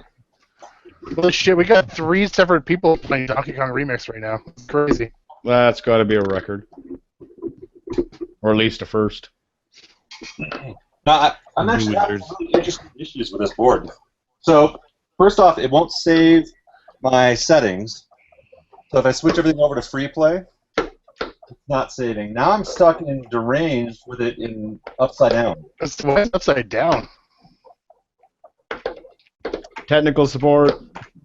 Oops. Is John there? John, help. Let's see. Let me turn off the light here. It just crapped out on you. What? It's quite possibly because you don't have your Donkey Kong ROMs. Oh no, my Donkey Kong was just playing a second ago. Before I took out the D2K kit, Donkey Kong and Donkey Kong 2 were just playing 100% perfectly. No, I mean your PCB is missing its Donkey Kong ROMs altogether. No, it's not. That's But crazy. somehow I can play his other set with that missing. D2K and DK, like before I just did this install. The D2K kit comes with a copy of Donkey Kong, so its version of Donkey Kong with modification to add free play and by score saves is because it has its own copy included. Ah. So in theory, if he had no daughter card, the game wouldn't play. Well, not really in theory. Waka waka! If he took the Z80 chip off the D2K daughter card And and put it tried to back. play regular DK, it wouldn't work. Is that what you're saying? Just stick your Z80 on your DK board, you get nothing. Have the rug screen. Good eye. So those empty sockets on the top. I don't know why they're empty. Because the remix kit relies on your DK ROMs to be there. Gotcha. That's interesting. Yeah, so this board is actually what came. There's a second extra set of boards that came with this ROM. So my original DK boards, I sold my last Donkey Kong. That's a good point. Yeah, so all my ROM slots are empty. I'll have to burn some ROMs. Oh no. If you do the double stack thing, you stick your D2K in there and then stick the remix on top of that. Right. All right. I You're always do still- that. then That's you're- weird. Yeah, that's strange. So like, my last working, which was a fully working set, I sold that with my blue Donkey Kong when I bought the red one. And I didn't actually even pay any attention to this when I just slapped the D2K in it. And Slap that D2K in that's there. right. I didn't even think about that. Look at it. Just ease it into that socket. Right. There you go. That's nice and gentle. In the bottom or on top? D2K on the bottom. on top. Oh, your lower third's blocking my view. You know what I'm saying? Woo! That lower third too bulbous. Go front.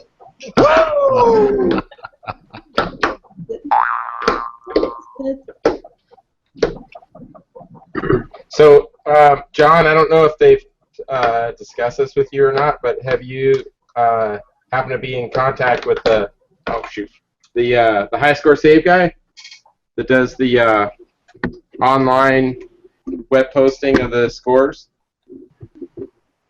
You know what I'm talking about? Yes.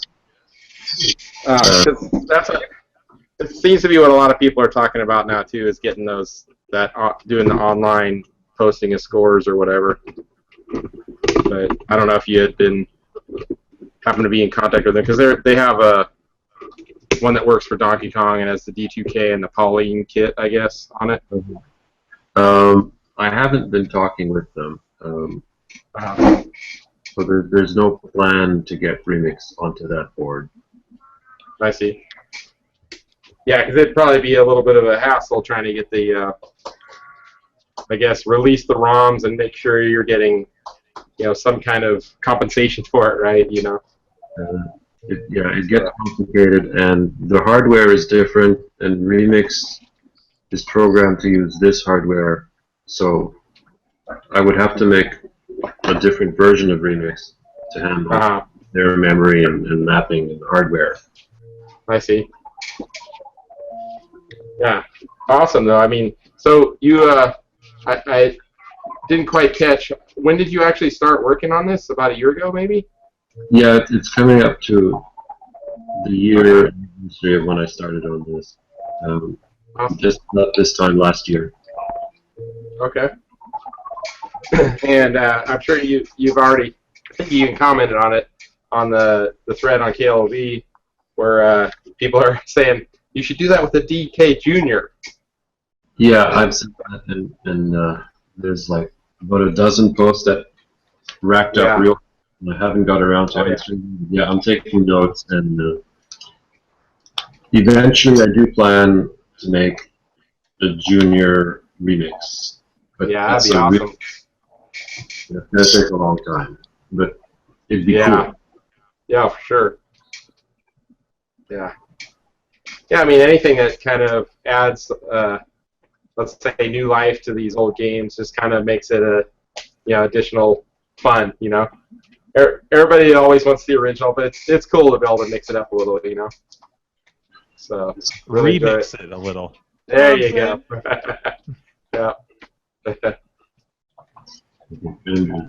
Yeah, I mean, there's like lots of games where people would love to be able to do that kind of stuff, But it's up to guys like you who have the ability to do it, right? So. That being said, do you have ideas for any other games down the road? I do. I want Frogger, where you're driving the car and you can kill frogs. That would be awesome. From that perspective, too. Yeah. That is awesome. I love it. I would like that Frogger.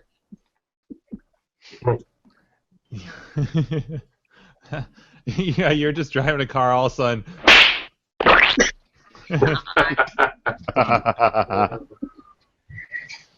So, John, obviously you're a fan of Donkey Kong. Is there other games that you're, like really enjoy that you'd like to see yourself develop something on it? We talked about Donkey Kong Jr., of course, but how about like a Turbo Eyes? Yeah.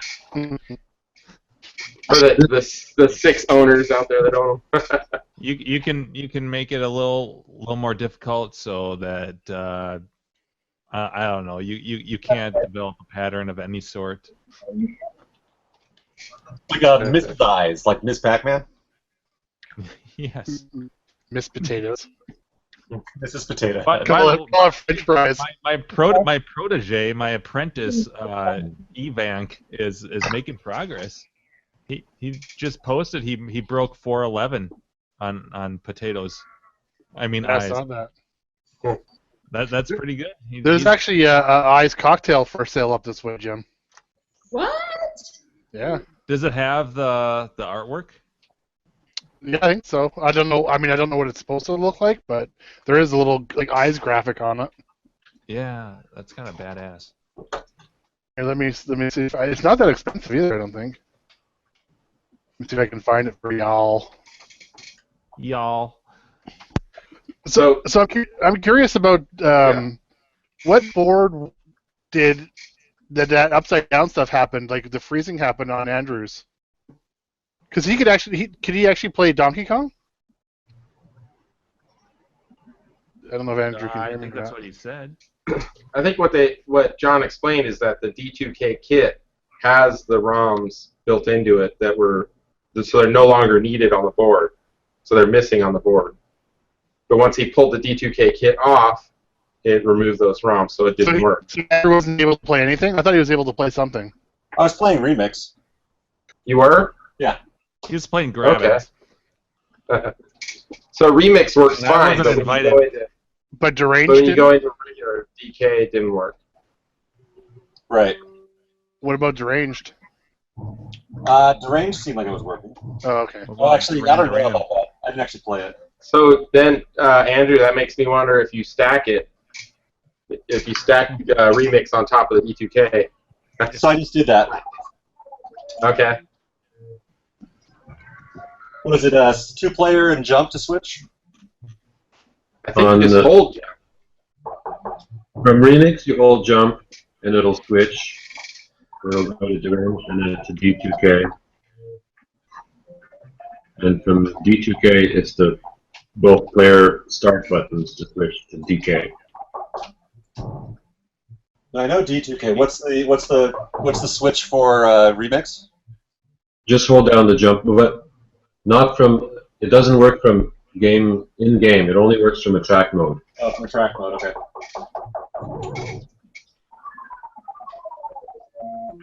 You got to put the code in to play the game. Right. It's up, left, back, right, jump, start, player 2. He knows your reset code? No? Oh, we got some hidden Easter egg codes. So Jimbo or Carrie sounded a little interested. I just put it in the chat there. Ah. Well, And remember that's Canadian. That's Canadian dollars too. Oh, Carrie, you should. I would let Carrie take that. She should have a potatoes in her. And I know who this guy is too. I totally should have a potatoes. I have to do the conversion on that. That's right. I could give you some tips on potatoes. Could you give me some chisels? How to score big. So is that original? I have no idea if that's original or not. The artwork looks right. I didn't know that it came in a cocktail. That's really cool. Yeah, there's it's just there's a thread on Clav where someone has they posted a cocktail, and it looks awesome. I'd have to compare it, but this looks right. Even the control panel overlay, the blue. And the coin door, well, yeah, that's definitely legit. I'm looking at the coin door right now. That's a Rockola coin door. Cool. Yeah, and then the blue and the red. Yeah, that CPO's right. So yeah, I'd say that's legit. Wow. Buy it. I know, right? Brad, could you pick it up for me and hold it for me?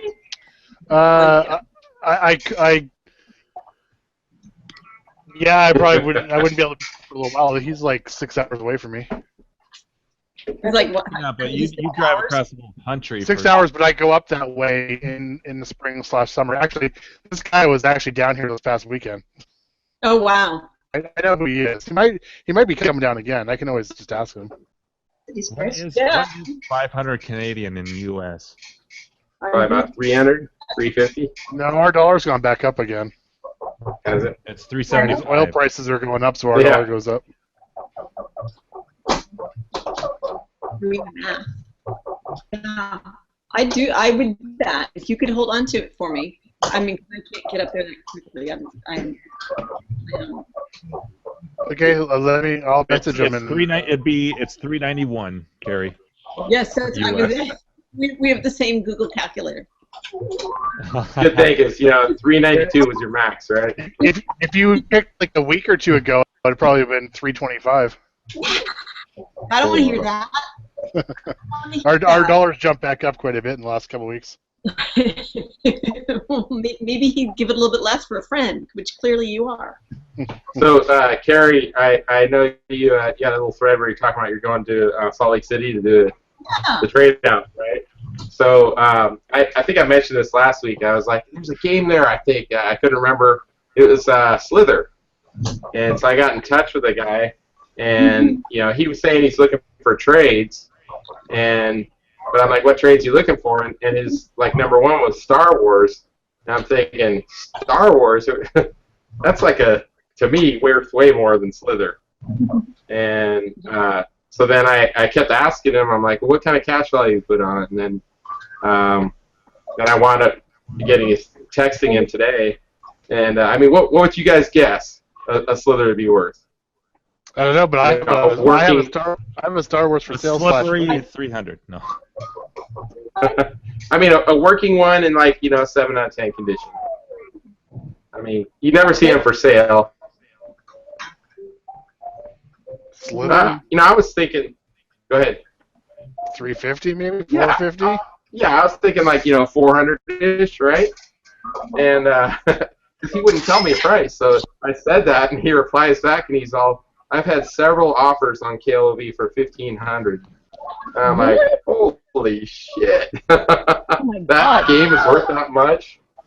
Right, and so I guess he's got a thread on KLV for trade. He's got a red tent, or not a red tent, a red Donkey Kong also, like what 34K has. And he said somebody's talking about trading him a Star Wars and a Qbert for those two machines. I'm just like, holy shit! I did not think. I have Star Wars for trade, and I wouldn't trade him my Star Wars for both those machines. Yeah, right. No. Yeah, I was thinking 400-ish, but I guess the rare games, there's guys out there wanting all those now. Well, the numbers have just gotten stupid for some things. Yeah, right. Carrie, did you want me to message him? Legit? I'm kind of inclined. Maybe is it the beers talking? My gut is yes. Maybe because all of a sudden, Always I have trust your gut. Don't listen to your heart or your brain. They lie to you. Always trust me. How about I don't know if he's watching or not. He might possibly be watching the show. I don't know. He's a big collector, but he also kind of flips games and sells games. I can message him and just ask him what he thinks his best price is. Yes, that would be lovely. I would love it. Yes, honestly, I've kind of had my eye out because that's actually one of the only maze games I really enjoy, and I enjoyed it a lot. And a cocktail is not. God, a cocktail. You like potatoes? So big. Yeah, I was gonna say. You sure you want a cocktail? I know, right? The cocktail part is not. But you don't see potatoes show up very often. And well, that's a pretty rare one. You might be able to trade somebody for an upright plus something else, maybe even. Yeah, that's pretty cool. It's pretty rare.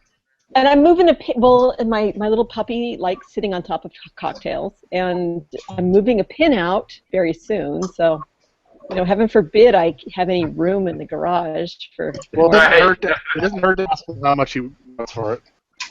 Yeah, that'd be great. Thank you, Brad. I appreciate that. So, John, I got a couple more DK Remix questions. Okay. So, one is I noticed there's a guy in Arizona now. It looks like he's reselling them for you. Is that kind of an exclusive thing, or is it just he bought a stock of them and making them more available here?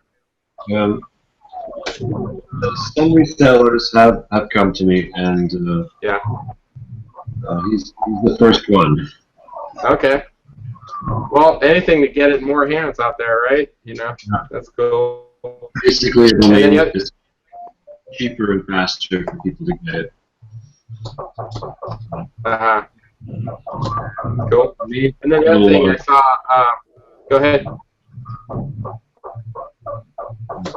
Because he's in the U.S., he can ship to people in the U.S. faster. Yeah, make it easier. That's what I was kind of thinking. Yeah, and then the other thing I saw was this whole game has an art package for it too, huh? A what? This whole game, do you not know about that? Yeah, they have a marquee and a whole art kit for it. Yeah. Oh, he's working on it. He's not. He hasn't quite finished yet. Okay. Yeah. Let's say he showed some teaser pictures of it. Yeah. Ooh, I like teases. We've been in contact with him. Still working on it, but I've seen two other people do custom art for their arcades. Right. One Yeah. in Louisville, the Louisville convention about a month ago, and then one showcase this weekend at, I forgot the name of the convention, ZapCon, I think. So I'm in Arizona, yeah. So things keep popping up. I'm kind of what I'm doing in all this. I'm kind of running the Twitter and the Facebook. So if I have plans to start an Instagram, blog, and website when I can focus some energy on that. So I'm kind of trying to track down all things remix and retweet them and stuff like that. So cool. That's awesome. Yeah, I imagine this whole game who do the artwork, they're awesome. Awesome people to work with. Little slow sometimes getting stuff out to people, but in general, their quality and stuff is like the best. Yeah, for sure. They're the best around. Well, they actually supply a lot of other places too with their artwork. Nothing's gonna ever keep you down. I'm tempted to just let that song play the whole time until people get pissed at me. Like the whole like 3 minutes. And shut up! Kill it! Mute. Is that your wake up alarm every morning? It damn well should be. The wife's like, oh God, not this again. Not again, man. Yeah. You're the best. And I just sing along to it. Right up in your face. I'm just trying to go back to John here because we tried to ask twice now if you were doing another game and you haven't answered. Is that because you are thinking of doing one? You don't have to mention what game it is, but are you thinking about doing something else? Just curious. Besides Junior? Yeah. Well, there's like Remix 2, that's a possibility. There's Junior. I do like the idea of a Pac-Man or a Miss Pac-Man expansion, but that might be troublesome. Namco's really, they go after. Yeah, their IP, they protect it quite a bit. So it's tricky to find something. How about a Defender? That's right. Woo woo! It totally needs an expansion because Stargate just wasn't quite enough. Actually, you know what would be really cool? Too bad Adam's not on here. It'd be cool to see more tracks in Adam's expansion. Yeah. I agree. I would love to see Am's expansion. You're talking about pole position. Correct. So I don't know, I'd John. like to Do see you Am's know pole expansion? Do you know Arcade, John? I didn't catch that. And so his friend Adam comes on here quite a bit as well, and he's doing FPGA. You said John's Arcade. You're talking about John's Arcade, the YouTube channel. You know that one, right? John? Yeah. Okay. Yeah. That's a friend of his. Yeah, it's a friend of his, and he's on here quite a bit. And he's doing an FPGA version of Pole Position and Pole Position 2. That'd just be really cool to see more tracks. I don't know, and I don't know if that's something that maybe Adam can do himself. I have no idea. I'd kind of like to see some more Tron levels. Or Marble, Yeah, Jimbo, Marble Madness, dude. Yeah, that would be wow. Madness. That would Marble be awesome. Madness would be awesome. Marble Madness would probably take a lot of research because it's more Just modern. the whole isometric stuff. It's got way more. I guess the program code is much larger in the data, and it's a more modern game. So you'd have to really dig in a big, massive resources and figure out what it is. Because these games, they don't have source code. You have to reverse engineer everything about it. So a complicated game is going to just take forever. How about if you were to give a printout of all the source code for Major Havoc? Ooh. For the extended levels, right? Yeah, so the original programmer for Major Havoc has been on John's Arcade or Arcade Outsiders a few times, and he apparently has all the original source code, but it's all printed out. And they've been talking about trying to get him or get somebody else to help them OCR it so that they can actually make more levels for it. I find that strangely interesting for some reason lately. A game like that, yeah, would really be pretty cool with new levels. That's it. And he's got the source code. He just has it all printed out. He just needs well, to get it in. I recall I talked to Owen Rubin at California Extreme last year about it, and from what I recall, he said so the original one has 4 levels, right? And then I think there was supposed to be 10 levels total, but they finished 4 other levels, but never included them on the game. And he said that those other 4 levels are in MAME, that you can get those other 4 levels out of MAME. But the final 2, I believe, are the ones that are just in printout form. But I don't think they'll be in the game at once, can they? Because it wasn't the whole point is you ran out of memory? Yeah, to be able to, with the hardware at the time, something like that. Yeah, and that's what sounds like John. He's good at making things efficient here, so maybe there's something that could happen. Yeah. Well, then how about a versus network? Does it actually work on John? I can see the wheel spinning there. Well, yeah, someone get this man a spare Major Havoc board. Right. there's lots of those lying around, I'm sure. Another one I'd love to see, which I think it's sort of in the works, a version of it, but so you guys all know Tapper. Well, there's somebody hacked the ROMs and made a Simpsons version of Tapper. So it's like Duff Beer and has all the Simpsons characters. Have you seen that one, John? No, but it must be adorable. Uncoded has issues. Really?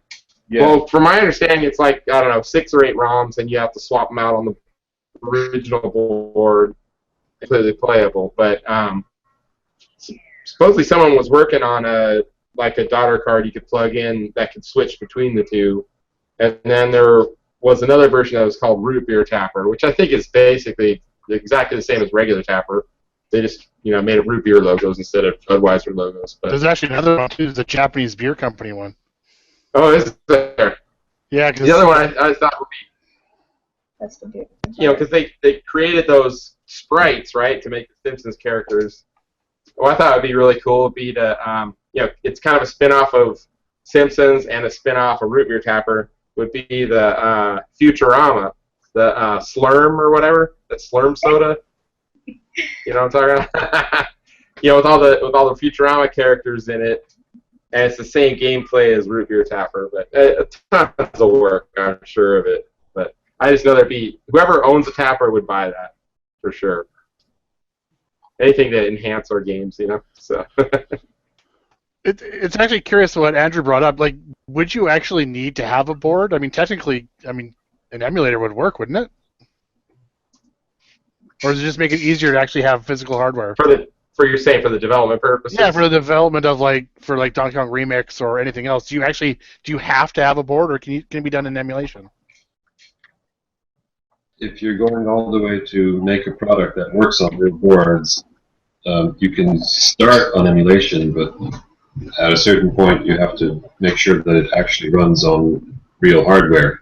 Right, you get 90% or something like that. You could do it in emulation in the last bit, or is it something that you have to do right from the scratch, basically? I went about halfway. The hardware part of the project was actually a pretty large chunk of the development time. Actually, creating your little PCB or how it integrates with their stuff. Creating the PCB, making sure that the game actually works on real hardware, that it works with the hardware on the PCB, then writing the code in the PCB. There's firmware in there. There's many levels of extra work that basically is invisible to the player. Right. What happens if you actually had source code? For Donkey Kong, let's say? Well, for anything. If you have source code, that makes it a lot faster. It takes a few months to disassemble a program, a ROM, and depending how complicated it is, months more after that to even figure out what the heck is going on in there, because disassembly is just, gibberish. It's not written in a way that is understood by a programmer. It's just code, no comments or anything. You have to figure out how the game works before you can even change it. Yeah, not something that I would ever care to. I'm definitely a high-level guy, not a low-level guy. But hey, if you ever want Major Havoc, I have a board sitting here. I'd be willing to ship it off to you, as long as I could get a board, the add-on board in the end. Well, there you go. I do have one here that I did not pay much for, and it works. So I'd be willing to lend it to you or to whoever if somebody ever wanted to do something like that. it's an interesting project, but it would probably take a really long time to do this. Yeah, I bet. Yeah. Anything takes a long time. Yeah, so, I mean, sure, if you want to send me a free board, I'll take it, but I can't anytime soon. Right. It was just kind of cool because I know Owen Rubin actually seemed excited about trying to do more levels and stuff with it and trying to get that source code back into computer form somehow. Yeah, vector monitor. Yeah, there's the vector monitor part too. Yeah, that's true. Well, you can always hook it up to oscilloscope. not quite the same, and that's a color game. That's a color game. Yeah, that's true. I think there's probably some way to hack a regular monitor, take some of the circuitry out of it to make it work as an XY monitor. But I'm not sure what you'd have to do, but I'm sure there's a way to do it.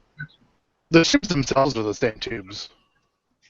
Yeah, So it's just the chassis that has to be changed. And I mean, 6100s, you can practically build a new chassis from scratch now, I think. Yeah, the 6100 you can. Yeah, and the tubes are it's just a certain type of tube, but you can find them in old TV sets. Holy certain fuck, TV sets. Buffett, you're still on the show? I know, I need to get out of here. I just didn't want to interrupt. No, you don't. Come What? on, be a bro. Deal with us.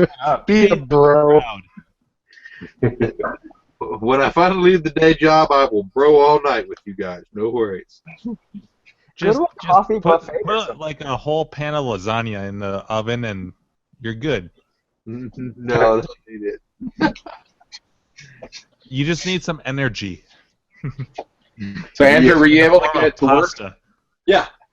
After you double stacked them, everything worked fine? Yeah, well, the switching was still a little bit weird, but yeah. Uh-huh.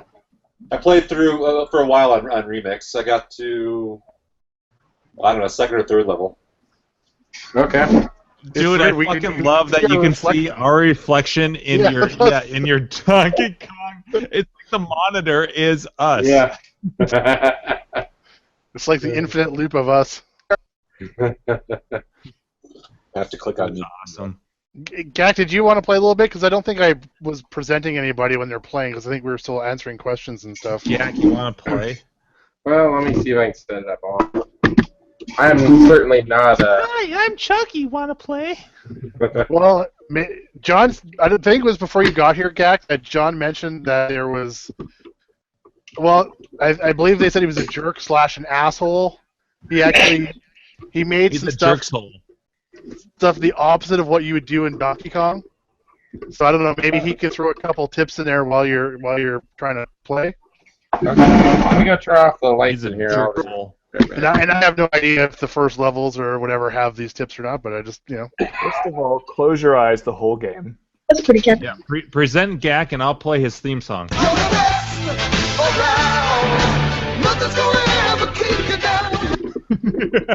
I like that Mark is just like pulling his hair out. He's like, God damn it. Alright, well, I need to. You can only buy that game. Right. Song. Well, I think actually, as far as I got was the jacked up new rivets board, with the weird stacking. I didn't pass that one. Which one was that? The falling. There's two. The one available. Can you guys see this okay? The normal one. I don't know if I got. Can you see the whole screen, or do I need to zoom out a bit? No, you're great. That looks good. All right. A little Reach blurry around. though. Focus. Focus. It's set to like autofocus. I don't know. There. Oh, Stay on target. Yeah. That's good now. It's almost there. I need glasses a little bit, but The Yeah, top no, is, the the top is good, but the bottom keeps going up. I like the way he Weird. looks like he broke that out. That was I need a prescription apparently. awesome. But not I can understand what's going on though. Yes. Does it play faster? Like I'm watching this underwater. So, Buffy, you're asking if it actually plays faster? Yeah, does it play? It looks like it plays faster. It seems like they're moving quicker. Everything Barrels. moves at the same speed. Okay. The barrels actually get released slower than the regular barrel screen. Oh, really? Huh. It just seems like there's... Because they can come back into play when they hit the bottom, they hit the screen, they come back up. So we can't put too many barrels on the screen.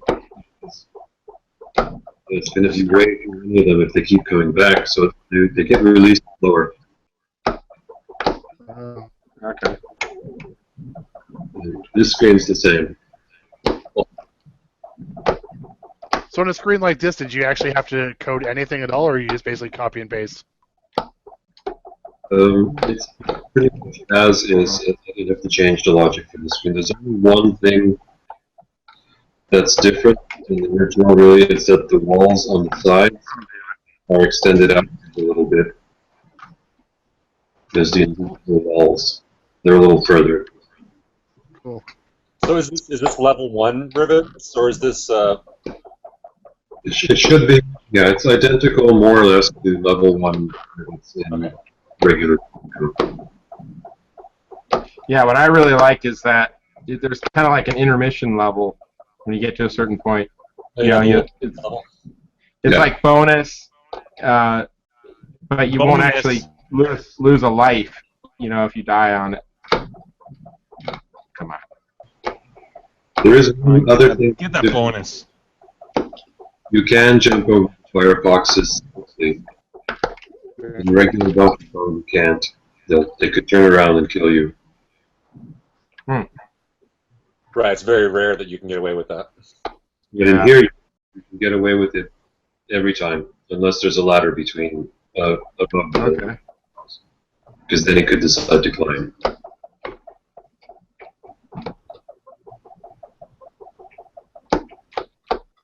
Blip, blip, blip, blip, blip, blip, blip, blip.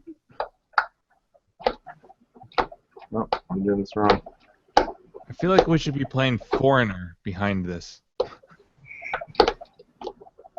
So this is on a timer. I'm trying to score as much as I can, I guess, but I'm not really. Yeah. You get a bonus for the number of smashes and jumps you get. You also get a bonus if you get all 4 hits, and you get another bonus if you get all of the pickup prizes. Excited. Okay. Yeah, there's that one prize that's by the really high up on the ladder. I'm like, how do you even get that? The special prize. Oh. Aww. You get it.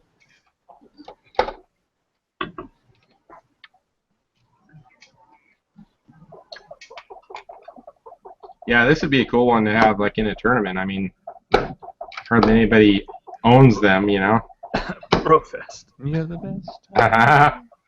We're thinking maybe of making our way down to Brofest as soon as I can figure out where to sign up. Yeah. Launching the Well, for Brofest either tonight or tomorrow. yeah, we just had a conference call earlier tonight, actually. Okay, so it's not, the registration's not up yet. Registration's not up yet. It will be up very, very soon, though. Okay, because I was trying to look that up the other night and I couldn't really find anything. So I'm like, Hey-oh. because it's actually only like I think a 3.5 or 4 hours. It'd be really cool to. Okay. That's for those of us flying across country. That's nothing. You gotta go. Yeah, 3.5 hours. So much fun, right? We actually had a whole bunch of few people from Quebec last year there. Oh, that's awesome. Yep. We're also planning on going to Replay FX, so we'll be down there. I'll make sure we do some kind of interview. There you go. And a DK remix kit would be a pretty awesome prize for the contest, I'd say. Yes. For the tournament. Hint, hint. Oh, love it. Oh. Ah. You guys suck. I'm not sure. How many lives are you set to, get? I think it was the default. I think 5 lives. Okay. Yeah, it's 5 lives there. And then the deranged one though. I guess I need to wait till the game starts, or it's in a track mode, right? Yeah, if you want to switch to deranged, then you have to quit the game first. Okay.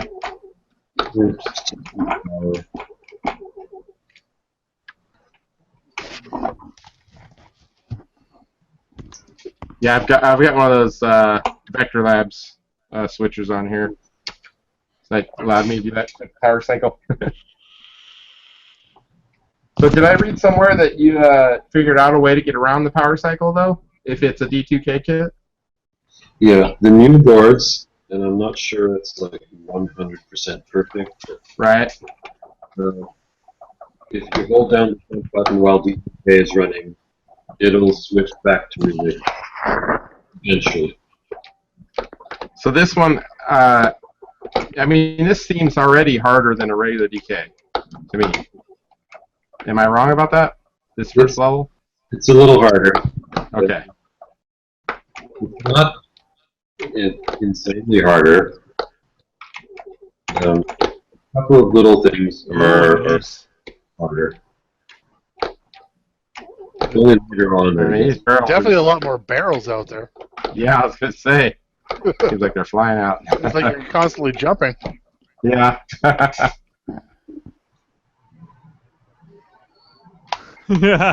Nice, Mark.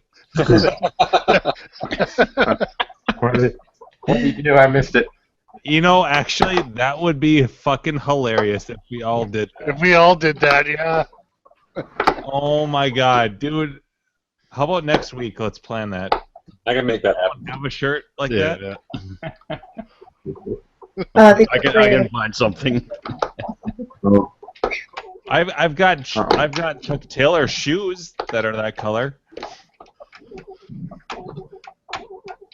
Oh. I could be completely that color. Yeah, I don't think I have a purple shirt. And then I can bring on my Wacky Weirdo CD that has Purple People Eater. Play that as his theme song when he joins. I'm hearing a purple theme here. We're gonna play some Purple Rain. We like Prince. I'm just surprised that 3 of us are wearing Guinness shirts. That's a bro. It's a bro right So there. John, have you originally did this on a console, right? The DK remix. Yeah. They're all. Is that available for people to do on the home consoles, or is it just something you did on your own for yourself? It's up on the web. The web page you had loaded up at the beginning of this show. At the original. I don't know if you saw that. Yeah, I did. I caught a little bit of that before. Buffett, are you leaving on us? Buffett's heading out. Yes. We can dance, everything's out of control. All right, nice Buffett. Have a good night, y'all. Thanks a lot. Happy eating. As I say, happy low lines in shit. the buffets, Buffett. That's it. You skinny devil, you. Well, I was gonna say, because I think like the D2K kit, didn't they actually create one for a ColecoVision or one of those home console There's packs a or something. DK for the Intellivision. Intellivision, not- yeah, that's right. So This was hold on one second. Thank you guys for coming on. Thanks for the great game. I can't remember their names. Nina and the other. John. Thanks for coming on. My name's Jim Buffett. Yeah, I know what yours is. You're not special. Well, I just went to I'm Carl. D2K. Well, not special in that sense, I guess. That's it. But yeah, I sent you guys an email, so I hope to hear from you soon. So, thanks a bunch. Night. Night, Buffett. Good night. Good night, all. Peace out. Yeah, Buffett. Good night, everybody. Bye, guy. Thanks for the memories. Da-da-da. So, sounds like they got a sale already from Buffett. Bonus. I know who started out this saying, on Donkey Kong.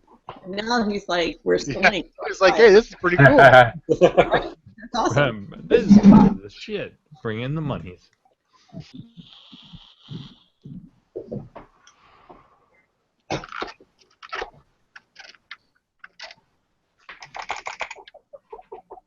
He needs like an assault rifle or something. Start mowing everything down. A chainsaw. Yeah. Oh, shit. This is just regular remix now, right? Yeah. Yeah. Exactly. The game would be so much better if that was the kill sound effect. So is that your high score there, Gak? 53,000?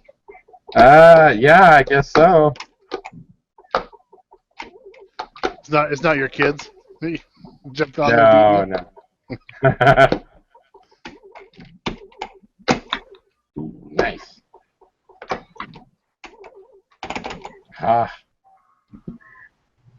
It's certainly, man, you got to play it a few times before you get. All these games have patterns, right? Figure out the right spots to go in. Yeah, it's a lot of that. Like if I stay here, it'll come over at. Oh, and it doesn't. I thought it did. There's a little trick. There needs to be music playing while he's like. There should be like an actual musical theme. Depends on which way he's facing, maybe. Which way you're moving. Just face. Okay. Oh shoot. But there's even more to it than that, and I'm not gonna say. Wow, Cool. he is an ass. Yeah. Staying tight-lipped with his own game. You don't want to get it all away, right? he's not even telling me stuff. I pick up stuff from watching him play. Oh, you just did this. Okay. That must be hard to do because I think I just want to let everybody know everything. Well, my opinion is that it's a lot more interesting to discover these things on your own than to have someone tell them to you. It kind of spoils the game. Oh, for sure it does. Yeah. I just wouldn't be able to help myself. I'd want to spill the beans. Spill the beans. No, but good on you for holding off. That's awesome. I just watched the video of the color computer version for the Tandy. It is incredible. I can't even believe that. Yeah, I know that. On a that home made it console, work on yeah. that console. I know it's crazy. Yeah, it's remarkably the same. If you could just go back in time and sell this to Nintendo.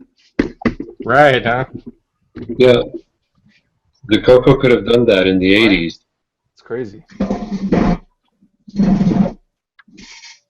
Yeah, you know, I've seen that stuff where they'll redo games on the 2600. Like, didn't somebody like redo Pac-Man? That looks like way better. Yeah, there's an improved Pac-Man. There's also an improved Donkey Kong now. That looks way more realistic. Is it Atari Age that does it? Is that who it is?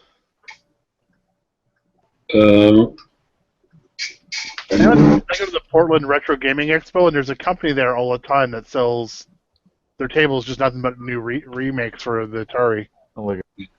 They have a lot of... Orange Trip, here's one that I'm sure you'd like to see some new levels on. Burger Time. Yeah. On the right screen here? Yeah. Can't tell. Yeah, Yeah, it would be cool to see something different with Burger Time, too. I think you could do a lot with that. You could add new toppings and shit. Mm-hmm. Bacon. Bacon. Bacon. Yeah. I like it already. Everything's better with bacon. That's the only reason why I don't have a Burger Time. There's no bacon. Burger Time doesn't have very many screens to it either. It kind of gets boring, repetitive after a while. Yeah. They just repeat? Yeah. Yeah, I get up to a certain point and I'm like, how in the hell can you get the rest of those burger pieces? Oh, by the way, guys, so I was at Chris Rhodes' place. That's why I showed up late. And that fucking 720 is the most pristine game I've ever fucking seen in my life. It looks newer than new. If you can Yeah, he's super anal about making that stuff perfect. You know? Oh my god. And by the way, his house is a fucking mansion. So he just moved and he had his home built. And Chris, to be fair, that's kind of his business. His house, and I don't even know how else to describe it, but it's 4,600 square feet. Oh, And he's got a heated garage that attaches to his walkout basement that has a garage below it. And all of this can enter into his house. He's got a full bar in his walkout basement. I saw everything that he's got. That Atari Touch Me. He picked up a love tester.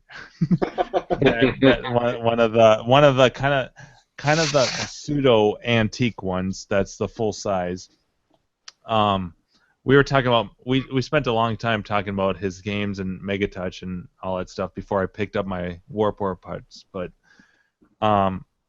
his house is, I don't even know how else to describe it other than it's a fucking mansion, and it's pretty damn awesome. But his 720 is amazing. Every game, his Paperboy, he's restored 3 Paperboys, and this one he decided to go with the Griffin artwork, with the full side art. It is his games that he's restored are like, Sean is awesome. He does.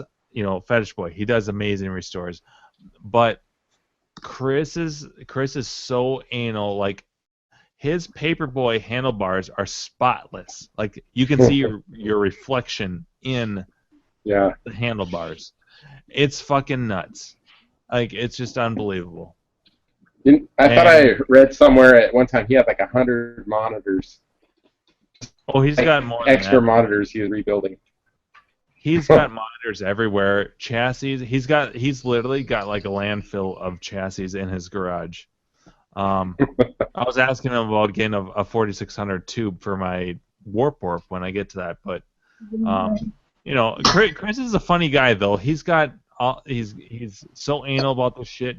He's got this amazing house. He's got all this shit, but he's this like 5'8", 7" guy, 110 pounds, like this little Joe Dirt guy. So and like I've told people this story before, but I talked to Chris on the phone a lot before I met him, and I had it in my head that this is going to be some heavy set guy, right? Okay. We show up at Fuddruckers, which in Minnesota is this burger chain. They have really good specials on beers. So we show up there. And he's like, "Hey, are you Jim?" And I'm like, "Chris?" And he was completely opposite from anyone that I had ever like I expected at all. It was the weirdest thing ever. But yeah, I couldn't believe his 720. It looks like it's in better condition than if the factory shipped something out to a vendor. There's not a speck on it. Like, it is like I can't describe it any better than that. I met Chris briefly at California Extreme, maybe 2011 or 12. I can't remember which year now. And at that time, the story was he was getting out of the hobby. He was like selling off all his games. He's done it twice. Has he? The last time that I was at Chris's old house, and he had a Death Race ready to ship out that was immaculate, and a Major Havoc. And at that time, this is like 3 years ago. That Major Havoc he sold for $5, $5,000. Holy shit! And that was 3 or 4 years ago. Think about it now. Yeah. That thing was spotless though, and it resold for $5,000. So I mean, Crazy. he's got crazy standards. He was telling me about his tapper. His tapper's immaculate, but it's got a little patina, obviously, with the coasters. And he's working with a powder coater, the same actual powder coater that I go to. And this is their third run to get it right because the heaters apparently screw up part of it. Like it burns a hole in one side of the coaster. And so this is their third run. They're redoing it over and over until they get it right. That's how anal he is. Yeah. Like, it's nuts. Crazy. Sorry, Brad. Continue. No, it's fine. I just wanted to make sure they wanted to take off that good. So yeah, so John and Nina are gonna take off. I would like to thank them for coming on. It was awesome. Yeah. Well, thanks for thank you guys for coming on. And thank you for making the remix because I can't wait to get one. And we hope to see you at BroFest, and we'll be in touch. I think that's going to be in the books. As soon as Range is open, I'll probably look into that. And yeah, it's going to be really awesome getting to meet some of you guys in person. Awesome. Yeah, for sure. BroFest is a good time. Yeah, we'll have the website up in the next 24 hours, we hope. Okay, come Yeah. Have a good night, guys. Thanks very much. Thank you. Thanks for coming on. Thanks for joining. Take care, you two. Come back anytime you want. Toodaloo. Au revoir. Auf Wiedersehen. Ciao. Ding dao day. I like that they stayed for They it. stayed until the end, yeah. I think she might have got the reference. She laughed a little bit. Was there an au revoir in there? Because they're French, right? They're from Quebec. There is, yeah. There was, yeah. Yeah, so they probably got the French like, oh, au revoir, cool. I love that story. I love that story. Yeah, most people in Quebec, if they're near Montreal, they speak English anyway because it's too many tourists to speak French only. All right, I'm gonna go to the bathroom real quick, and I'm gonna reboot in my office where it's more comfortable. Reboot, huh? Thanks for That sounds kind of naughty. I gotta say, there's nothing. Yeah, I mean, some I'm gonna go to the bathroom and reboot every once in a while. Right after you go into the bathroom. I try to reboot at least 3 or 4 times. All right, I'll try to be back in 2 and 2. 2 and 2. Oh, very nice. Oh. Yep, exactly. We lost Time Runner. He just left. Well, he had to get back to time, back to the future. Oh, I see. He actually said he'll jump off and he'll try to come back in again. Yeah, Didn't notice that. That's right. Has anybody got any This is what new? makes time travel possible. The flux capacitor. Anything new arcade-wise? Yes. I found out tonight at Chris's place. I was asking him about clear coating vinyl because I don't have them here. They're in the other room. But I've decided to go vinyl for a lot of the artwork on these novelty machines. And I was planning on clear coating the cabinets, but I couldn't find a lot of research about clear coating over vinyl. Everything I found when I Googled it was all automotive. And they say, oh yeah, it's okay, blah, blah, blah. But when I was at Chris Rhodes' place tonight picking up all my Warp stuff, he was saying that he's done it before, he's tried it, but it's a bad idea because it dampens the vinyl, but the bigger factor is that it makes it brittle. So if you clear coat over vinyl, according to Chris, it becomes like old vinyl basically, so it just breaks apart, like just peels off. And so I've decided, okay, maybe I should not clear coat over the vinyl decals that I'm gonna do on these. Well, I mean, doesn't vinyl also, like, when it gets warmer and colder, it like expands and contracts? To me, that would just bust up the clear coat too. Yeah, maybe. Because vinyl's vinyl's stretchy, right? It gives and stuff. Yeah, and the vinyl that I've got for here, let's see here. Like, for instance, like the vinyl I've got for like some of these this is terrible. It's a really glossy and it's a really thin vinyl. This is like 3 milliliters. Like, it's really thin. It's basically the same thinness as like Rich's black vinyl for the Atari cabinets, and so it's not as forgiving.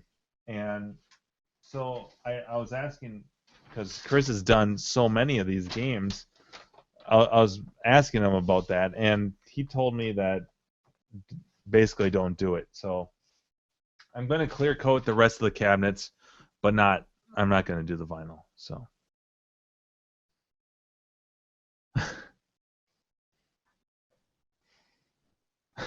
Yeah, I'm sorry, I'm reading the chat. That would be So basically, Gary, it turns out that I don't know this guy. His name's Carl, and Orange Whip knows no Carl. Shit, I'm sorry. I thought that I sent him a message. I sent him a message saying, "Hey, is this whoever?" And it's not. So I'm still asking him. Whatever. Yeah, no, exactly. Thank you. I appreciate that. That's a bummer that there's no like inside track, but I'm excited. I was just hoping for that, just because he maybe would hold it for me for a while. Right, especially. And he also comes down this way a lot, so maybe he could just bring it down to me rather than me go up there. But I do go up that way once or twice this summer because my brother lives up there. So if the guy can hold it, then it's not a problem. Okay. Yeah. And also, I wouldn't want to give him money not knowing who the dude is to get him to hold it either, because I don't know who he is. So. Yeah. You don't want a stranger to hold it. No. I don't know. Yeah. Depends if it's got vinyl on it, Jim. Well, and how is he good looking? I mean, the layers of clear coat, really, because you want to have a good layer of protection there. Many layers of clear coat. Yeah, a lot of protection. Unless you really trust him, or he's got a good handle on things. Yeah. So I picked up my so Chris answered that question. I'm almost done with these. I keep saying that. It's been like weeks. It hasn't been that long. But I've ended up having to do a lot more vinyl, and I have to say that this project's actually been, even though it's taken me way longer than I thought, which is like any project, I guess. It's forced me to have to learn new things, and Andrew's coached me a little bit with Adobe Illustrator, and it's actually went really well. I have 2 more of these. So grab one of these. The control panels. I did a liquid mask. I masked out the outlines of these, and then I was gonna paint all these white, right? But the liquid mask sucked, and I blame that. I don't think this is the right application, because it's such narrow, such thin lines, and you have to be so precise that the liquid mask was not going to work. Like John, he did his liquid mask on the Pac-Man artwork, which is a big surface area with, kind of smooth lines. It wasn't that big of a deal, and it was black, and I was already black when he painted it. This just did not work very well. So I'm like, I'm already doing vinyl for some of the control panels and then some of the artwork. So I've opted to do the same thing with these. And last night, I actually, this one was a little dented. I flattened this out quite a bit, but I started vectorizing those today, and I'll be sending those off to the same vinyl shop that I did everything else with. So you're doing them in vinyl, or is that Yeah. what you said? Yep, I'm gonna sand these down. Why not? What about actually, making a vinyl mask to paint it? You ever thought of that? Well, I mean, no, not really. Because you can just get them to make a mask for you, so you can spray it so it's perfect. Well, originally, with all of these, I was going to do a stencil, Well, but that's essentially the same thing. Yeah. yeah. I was going to do a stencil, but every company came back to me and said basically that the lines, the margins, everything is too small for a stencil. They have a certain dimension at minimum, and so I'm like, okay, well, Nice guy. Dude, the dude bag. So, sorry, I might not have heard it. How did they do it originally? Was it screen printed? Yeah, it was screen printed on metal. And Jim, what is that supposed to look like? Like originally, do you have like a link or something that I can see what it's supposed to look like? The control panels? Yeah, the actual one. Or the yeah. Well, Hi, by the way. Yes. Hey there. Welcome. Hey. And, love that How's it purple going? DK behind you. Yeah. Right. All right. I'm sorry, Chance. I don't have everything assembled because it's all taken apart. That's fine. But- I have a client here in Calgary that actually does like metal photo, and they do like full color anodization, or screen printing under anodization on one-off metal control panels like that. Oh. Okay. Yeah. Well, I mean, like, so here's for the heart rate monitor, right? Okay. So this spot here with my finger is where the sensor is, or where it measures it. This is for the love tester machine. It's very similar. Okay. And then and they're all kind of close to that. The personality analyzers are like this. Oh yeah, okay. I remember you seeing this before. Yeah, and they have. I know the camera doesn't pick this up very well, but they have a shit ton of text. And you have this vectored? Yeah. Okay. I would look into finding someone local or even sending it up here because the dollar's so good for you guys. Finding someone who does metal photo, and they can actually like. I can't remember exactly how the process works. I can send you a link in the chat window as well. But I've actually recreated Nintendo serial number plates that like 1-to-1, same thickness, same everything, via the metal photo method. Yeah, it's pretty cool. I think it's like a trademark. Like Kool-Aid is a trademark or. Okay. Metal photo. Because I mean, like ultimately, what I did was I vectorized this and then I had it printed on gloss. God, this is terrible on the camera. But I basically just vectorized it, had it printed on some gloss vinyl, and I was just gonna sand this down to smooth and just basically the same thing you would do with a cabinet if you were going to go sticker art versus stencil. Yeah. And so that's kind of my route because I want to get this done. I don't want to wait too long, and so that's the route I went with this, and then I was gonna go, and then that's the route I went with the front logos because a lot of these. Let me grab one of these. So like most of these cabinets have a CompuVend logo on the front there. And what I originally did, and was hoping would work, was I took this logo, and because I was going to repaint these, I sanded them all down to the metal, repainted them. I masked off the whole logo with a liquid mask, hoping that would work. But even though I had it all precisely done there, it was so narrow that it lifted the paint, and so I didn't get precisely the logo. I got the whole outline of it. So it was no different than if I just put a piece of masking tape basically over this. Yeah. And so I'm like, fuck that. I'm just gonna do vinyl. And so that's the route I went that, and then that's the route I ended up having to go with control panels because of the same reason. So are you doing Well, like that's die cut fine. vinyl, or are you doing like a whole sheet of vinyl to cover I'm it? going to do a whole wrap because I was looking at the originally, like, this is my conversation with myself. It's like, do I just cut out a piece here?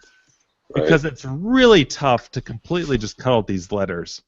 I'm like, do I just cut out this sliver, or do the whole wrap? And I was Yeah, you'd have to do a die cut to do it right if you did just the yeah, logo. and I just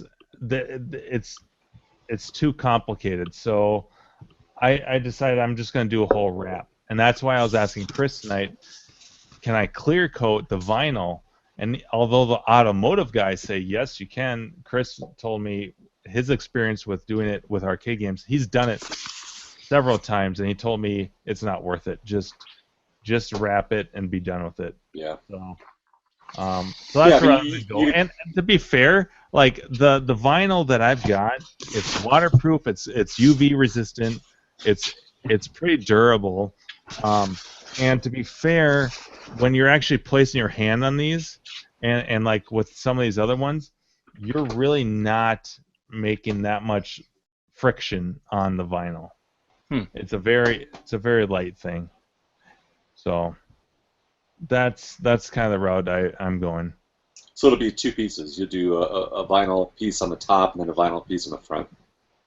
Yeah. Yep. The vinyl, the logo will be a wrap that starts here and then ends up here, and the control panel goes over that vinyl, so it kind of holds it down. I mean, it's extra security, so to speak. Right. Yeah. That's right, because the control panel piece that goes over the top of that. Right. Do you think that'll be durable for like, rings and stuff like that? Yeah, I question the durability of that, but that's just. Yeah, but it's not gonna be used by 1,000 people in a day in a mall. So. No, Right. not. I mean, over time for sure, but you can always reprint the vinyl. That's no big deal. I ordered 4 copies of everything. Yeah. So. That's why I'd say like do metal, but. That would be the right. I would love to, but. Well, those things aren't worth it. But yeah. Yeah. They probably cost more. The way I've been vectorizing all these is that I do the whole outline and everything, and then like you see this hole here where the sensor is. I've been putting black over that so that I can easily line it up, and then wrap it. So. Because they have the holes for where the sensor mounts, and so I've just been filling that in black in the Illustrator file, so that it's really easy to line up everything. So I think it'll work out all right. Dude, they're gonna work out great for like something that gets used, a few times a year. Well. And we've had this conversation. I mean, like the coolest thing about these is the fucking attract and the sounds they make. Yeah. It's not the actual sensor or what you do with it. Chris was the same thing. So yeah, it'll be all right. I'm really hoping that Adam can fix 1 or 2 of those blue love testers when he's done with his last Punch-Out PCBs, but. Wow, that was a lot of fucking arcade talk. I need a drink. Someone else say something. Did anybody else do anything this week in arcade world? I will say this: the fucking Warp marquee is awesome. Oh, gorgeous! I love that blue. I'm pretty damn happy with this. I think tomorrow I'm going to test out these 2 PCBs. I'm waiting on. So guys, I didn't tell you this. I told Andrew, but you know that thread on Klav, Kozak Warrior got all this shit from. Sasha. Yeah. You want to say this on air, Jim? Do you want to say this on air? I used to work with that guy too. Really? That was. Well, I'm not saying anything bad about either one of them, but I thought it was a good opportunity for me to to kind of reach out to Cosmic Warrior and just be like, I'm still standing by my offer. If you want to sell that PCB, I know if you haven't sold it, I'll give you $60 ship for it, which I thought was generous, being that the last working board from Canada shipped was $65, and this is Tim untested Arcades board. would have sold it to me for $50. Right? So anyways, apparently there was a guy that offered him $90 shipped for it, and so he wanted to wait on that. A few days went by, and I asked him about it, and he's like, okay, I'll sell it to you, because this guy's cave. So I have a third warp board PCB coming, and so I'm hoping one, if not two of these is going to work. I've got CPUs for the two boards that are incomplete, but so today I picked up all these warp board parts. I picked up the marquee, the wiring harness, so I'm going to use my eyes cabinet to test out these boards. So I'm hoping to do that later in the week. So that'll be exciting. If one of these boards fucking works, I'm gonna be happy as a kid in a candy store. So I really terribly badly wanted to post my picture of my bumper sticker to that thread, but I couldn't bring myself to it. So I saw this on a car. Oh, nice. You see the little tagline there? Positive, encouraging. Every time I try to log into Claw, I Google it. K-Love. That's what comes up. It's a Christian radio station. Every time. Positive and encouraging. Hey, I think Buffett would like that. K-Love. So I'll need to post that eventually, but I wasn't sure which thread I'm going to roll that one out for. Yeah. I remember It's just an irony thread. That'd be right. Not diving into it, but I was up awake when that thread started on Glove, and I read the first little bit, and I'm like, uh-oh. To be fair, I told Sasha, so because I told him, because he was like, yeah, this is bullshit, whatever, blah blah blah. I didn't really want to get into it. I told him flat out, I'm like, to be fair, anything that's longer than a paragraph, I skip over because it's a fucking novel. I cannot read something that's like this, Yeah, no, totally. It's funny because I ran into him because I didn't know. I worked at a marketing at a company out here in Calgary for 3 years, and the entire time I was actually dealing with Sasha. He was one of my vendor contacts, and all of a sudden, a year after I left the company, he messages me and he's like, "Oh my God, your Chance, the arcade guy," because he was in the office not too long ago, and he's like, "Yeah, Chance used to work here, and he was really heavy into arcades," and he's like one and one clicked, and he's like, oh, so Hey it guys, was kind of funny. Yeah. Hey dudes, we are in Chance's garage. No. Yeah, my garage. You wouldn't want to see my garage. But fucking, I want a house like Chris Rhodes. Holy, little Joe Dirt with his mansion. You should, Jimbo. You should see houses where I am, even though they're fucking expensive. I would say probably in my neighborhood, there's probably at least 100 houses that are probably close to 10,000, 12,000 square feet. Yeah. Jeez. I can't even It's families from India. They all their in-laws and everybody all live under one roof. So they're houses here that have 14 fucking bedrooms in them. I would hate Are the lots very big? The land they're on? They're usually on typical sized lots. Wow. Yeah, it's 10 stories high. Yeah, they're 3 stories high, big, just fucking boxes. Mm. We call them McMansions. Yeah. Yep, that's what we call them too. I would hate to be the plumber that has to service a house full of them. Right. Oh my. Just saying. Food. I only say that because that pastor just went. Wow. Also, turning on the dryer will help you dry your bed sheets faster. So it looks like I'm going to be up for at least another 45 minutes. Yeah, were they all musty and when you forget stuff in the washing machine overnight and they come out that moldy, musty smell? Oh. Yeah. Oh. I do that at least once a month. My laptop bag smells like. Nothing worse than renting an apartment and doing that, because those machines usually smell 20 times worse. Oh, yeah. You're getting it at home, it actually does. It's not that bad because you know your machines are clean or whatever. But God, when I was younger, I used to rent a place. But you did that. Your clothes, you'd have to throw them out. You couldn't even rewash them. The smell would just not come out of them. Trust me, I know. Apartments are fun. Not so much, really. Hey, who are you talking to, fuckface? I like my apartment, damn it. No, you don't. You want a house. You've already said that multiple times. Well, of course I want a house. I'm in this fucking hobby, but in an apartment. Are you in an apartment or are you in a condo? No, it's an apartment. I'm in technically our second bedroom.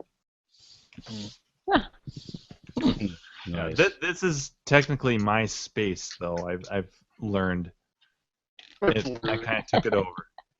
You're the man of the household. You've commanded it to be your space. Well, I'm a commander. You've annexed the room. That's the doghouse, and he's been banished to nothing but that room. That's probably more like it. The rest of the place is hers. Well, the Miss Pac-Man, the Mega Touch, and living room. Eyes, Red Tent, Marvel Madness in this room. So and the other 10 or 11 games are in storage. So I can't wait to get a house. There's nothing wrong with apartments, right? No, not at all. I just need more space. I hated my apartment. The neighbors on one side of the hall, all you could smell was pot. Was sex? Neighbor, What's wrong with that? No. Either of those things. They were selling it out of it. Yeah, dude, And my I- neighbor's here smoking every night, and it's all I can smell walking into and from my house. Yep. Every day, walking my kids Hey, through man. essentially a cloud of pot smoke. Smelling It's pot gonna is get one you thing, to it. but It's gonna smelling be- someone else's old sex, that's not good. Ooh, old sex. Ugh. Young, no. Teen spirit. Young sex is one thing. Hey, where did the old sex come from? Well, because he's This like came out of blue there, out of the blue. no, didn't we say Oh, something about like, again. oh, it smells like sex and Oh. pot? All right, maybe I just made that up. No, I heard it too. That's like I every didn't- college dorm, isn't it? Pot and sex, college dorm. Isn't that what they all smell like? Yeah. Didn't stay in a college dorm. Depends if you were cool in college or not, I guess.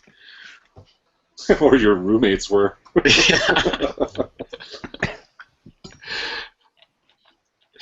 We don't actually really have like dorms. I mean, I guess there's BBC. I guess has dorms, kind of, but most places I don't think we really have dorms. We do in like Calgary, Red Deer, Edmonton. Yeah, in Ottawa, all of our universities and colleges they have dorms. Yeah. One or two buildings. And Yeah, so I think ours does too. But I think now most places they've just built like freaking huge skyscraper condos, and everybody just buys. Yeah, that's what's happening in Calgary right now at UFC. Yeah. Yay! Any other arcade news? put in a giant order for parts to get the Starship working. Got We haven't seen the Starship. Where is it? How come it's not hauled up where you are right now? because it's an Atari cabinet, and it ain't They coming weigh a up lot. the stairs. And I also measured. The only way to get it into the house is to take it around back, up the back deck, take the stationary door out of the patio door, and then bring it in. Is that because of the plastic shroud on it, or? Oh no, the shroud's off. It's sitting in the garage because I need to clean it and to fix the cracks in it. Really, is that wide of a game? I don't remember it being looking that wide. Or do you have small doors? The height's good. They're all for the most part 80 inches or so, but it's the width, like the thinnest direction, like looking from the front, like it won't go through the garage door. It's like when we took out the guy's barn, we had to take weather stripping off. Dang. Barely. Wider than a typical game, eh? I think Hey, so. there's my Canadian. Hey, I love it. Don't caught be it myself. there stereotyping us, huh? I caught it myself. Nice who's, eh? I guess update from last week. I was missing part of the show because I was going to maybe pick up some games. Never happened. Oh. Was there like a Rastan or something you were looking at? Well, there was a Rastan. That guy ended up. He didn't even want to sell it. He was just didn't know that he wanted to keep it. Didn't know if he didn't want to keep it. He was thinking about getting rid of it in the end. The only cool thing about it was it had a really nice picture on it, but it was in a Tempest that was a Major Havoc conversion. And so somebody literally converted a Major Havoc into a fucking Rastan. Oh, into a Rastan. Oh. Into a Rastan. Wait, a dedicated Major Havoc? No. No, it was a Tempest. Tempest, and then someone converted that into Major Havoc, and then they converted that into Rastan. Correct. That's What gorgeous. about a major? It actually had the Major Havoc control panel overlay on it. So. That's Major Rastan.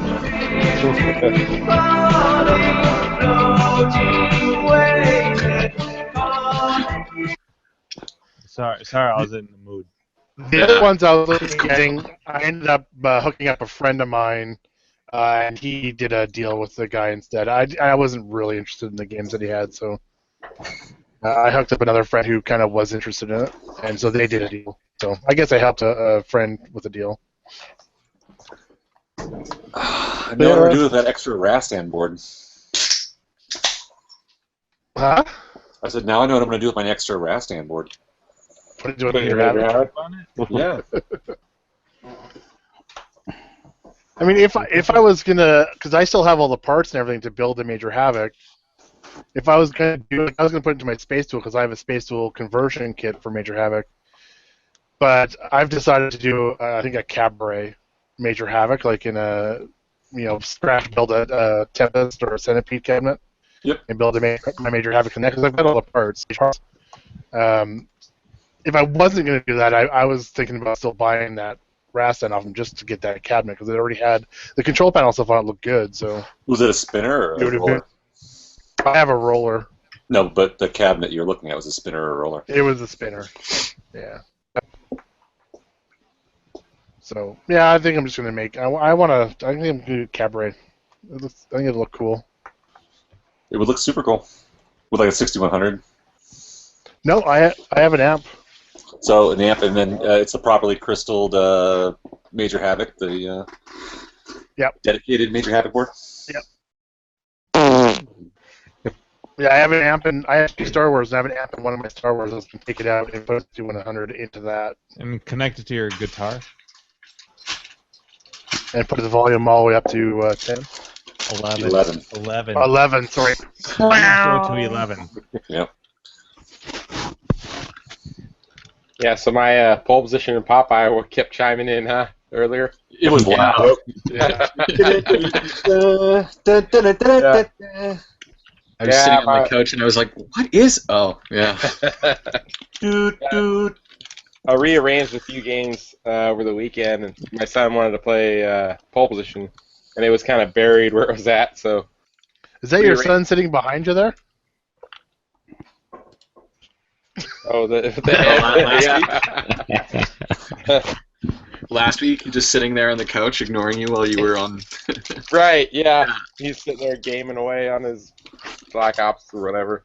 Are you feeling better, Gak? Speaking of all that, I'm trying out those wristbands. Sweet. Is that helping you at all? It's not helping a whole lot, to be honest, but it comes and goes. I don't know. It's weird, man. I've never had anything like this before. It's been a month now. Crazy. I've had this vertigo bullshit. But beer helps. Cause and solution to all of life's problems. Yeah. All you gotta do is get your doctor to write you a prescription for that shit. Right, yeah. Solver of problems and a creator of problems. Yeah. Right, exactly. Yeah, so we were playing pole position, and my wife, it was kind of late at night, and my wife was like, "What's that car racing game? It's so damn loud. I'm trying to sleep." Yeah, so I gotta adjust the volume down on that, I think.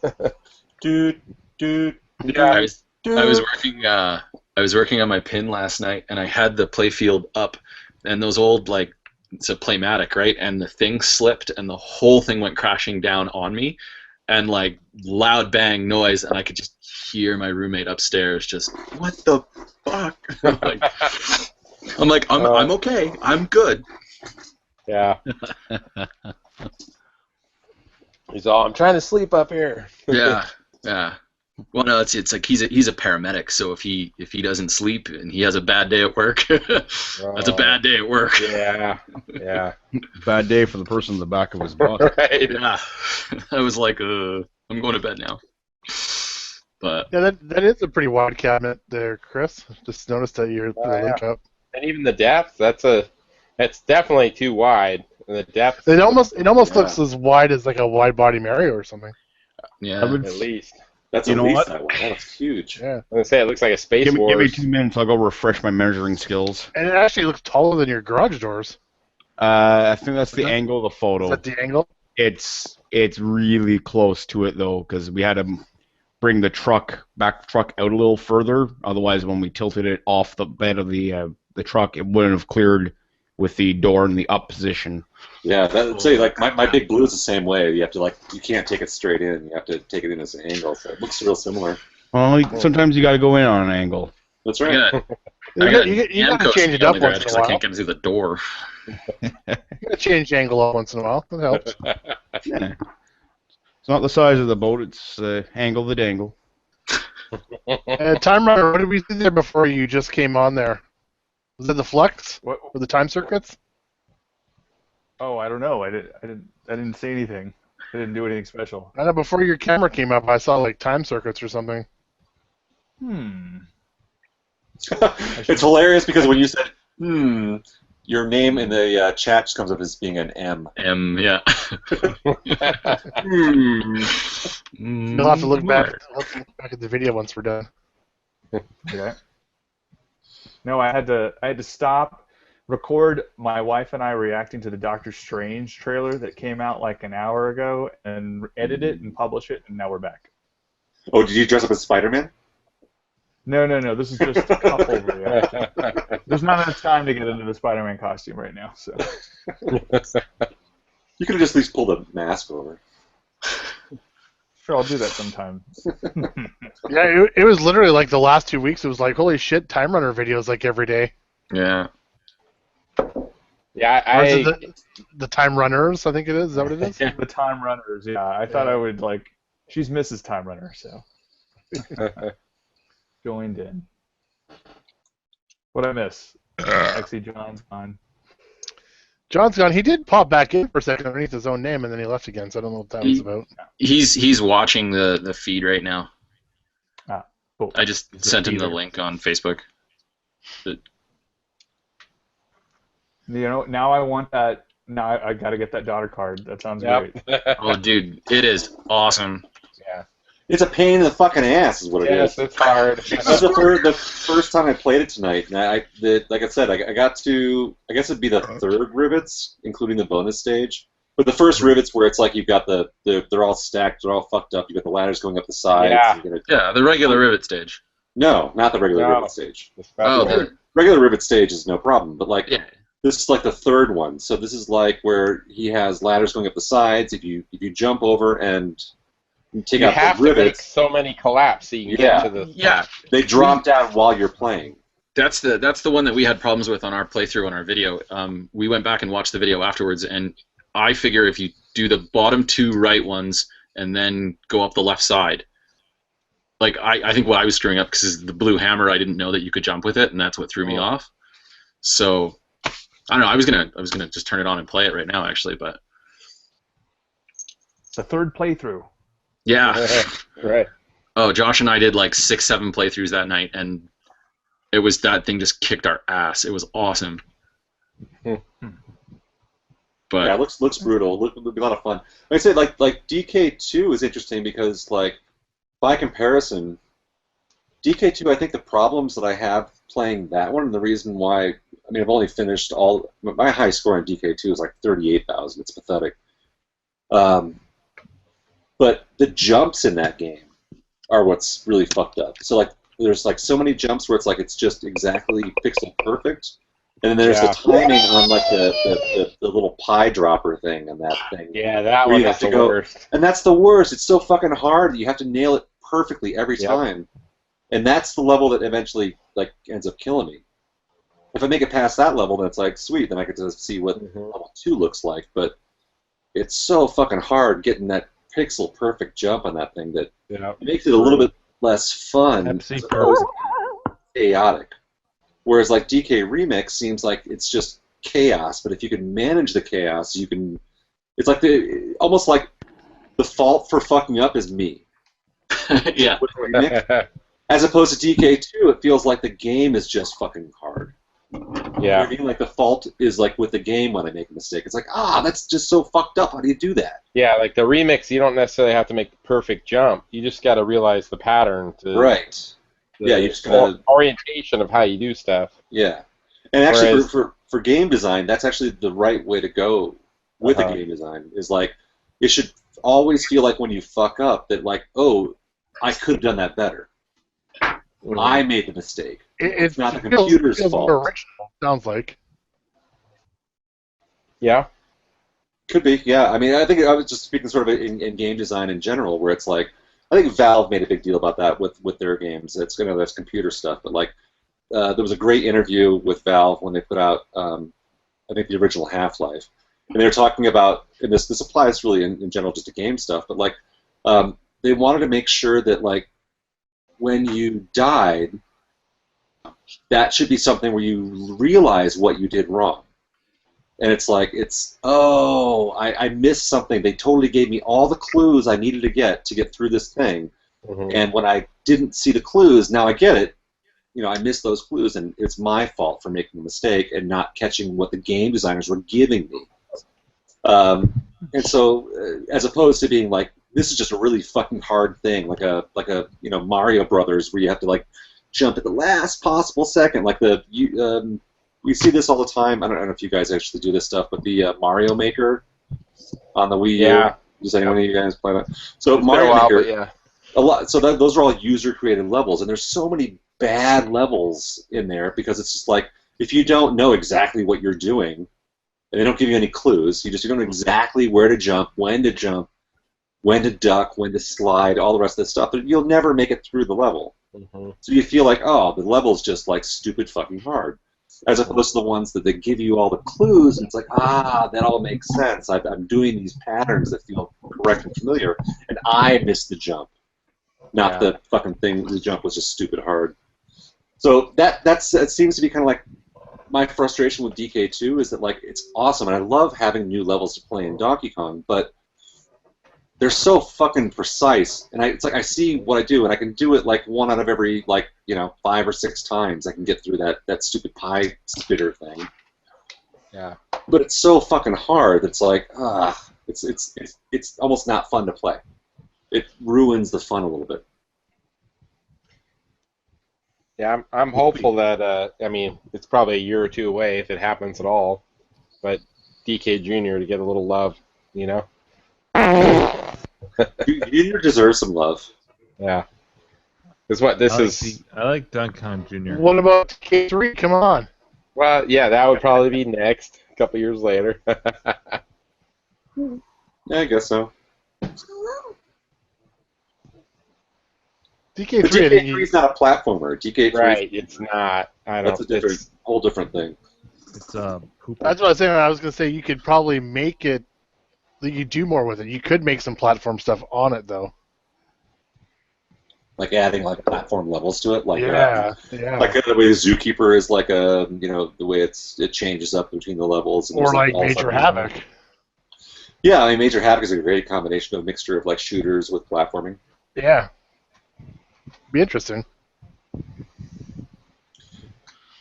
Yeah, that'd be a huge challenge. I mean, I'd love to see obviously someone make it work. So I recall there being a thread where is his name Jeff, the guy who did the D2K, and I gotta say I even chimed in on it too, where everybody was like, "Oh, you're gonna try doing a DK Junior next," and he said something like the way the code was or something was considerably more complex than the regular DK, and it was like not worth. I mean, he was, grueling for him to do his DK, and he was like, no, that's just too much.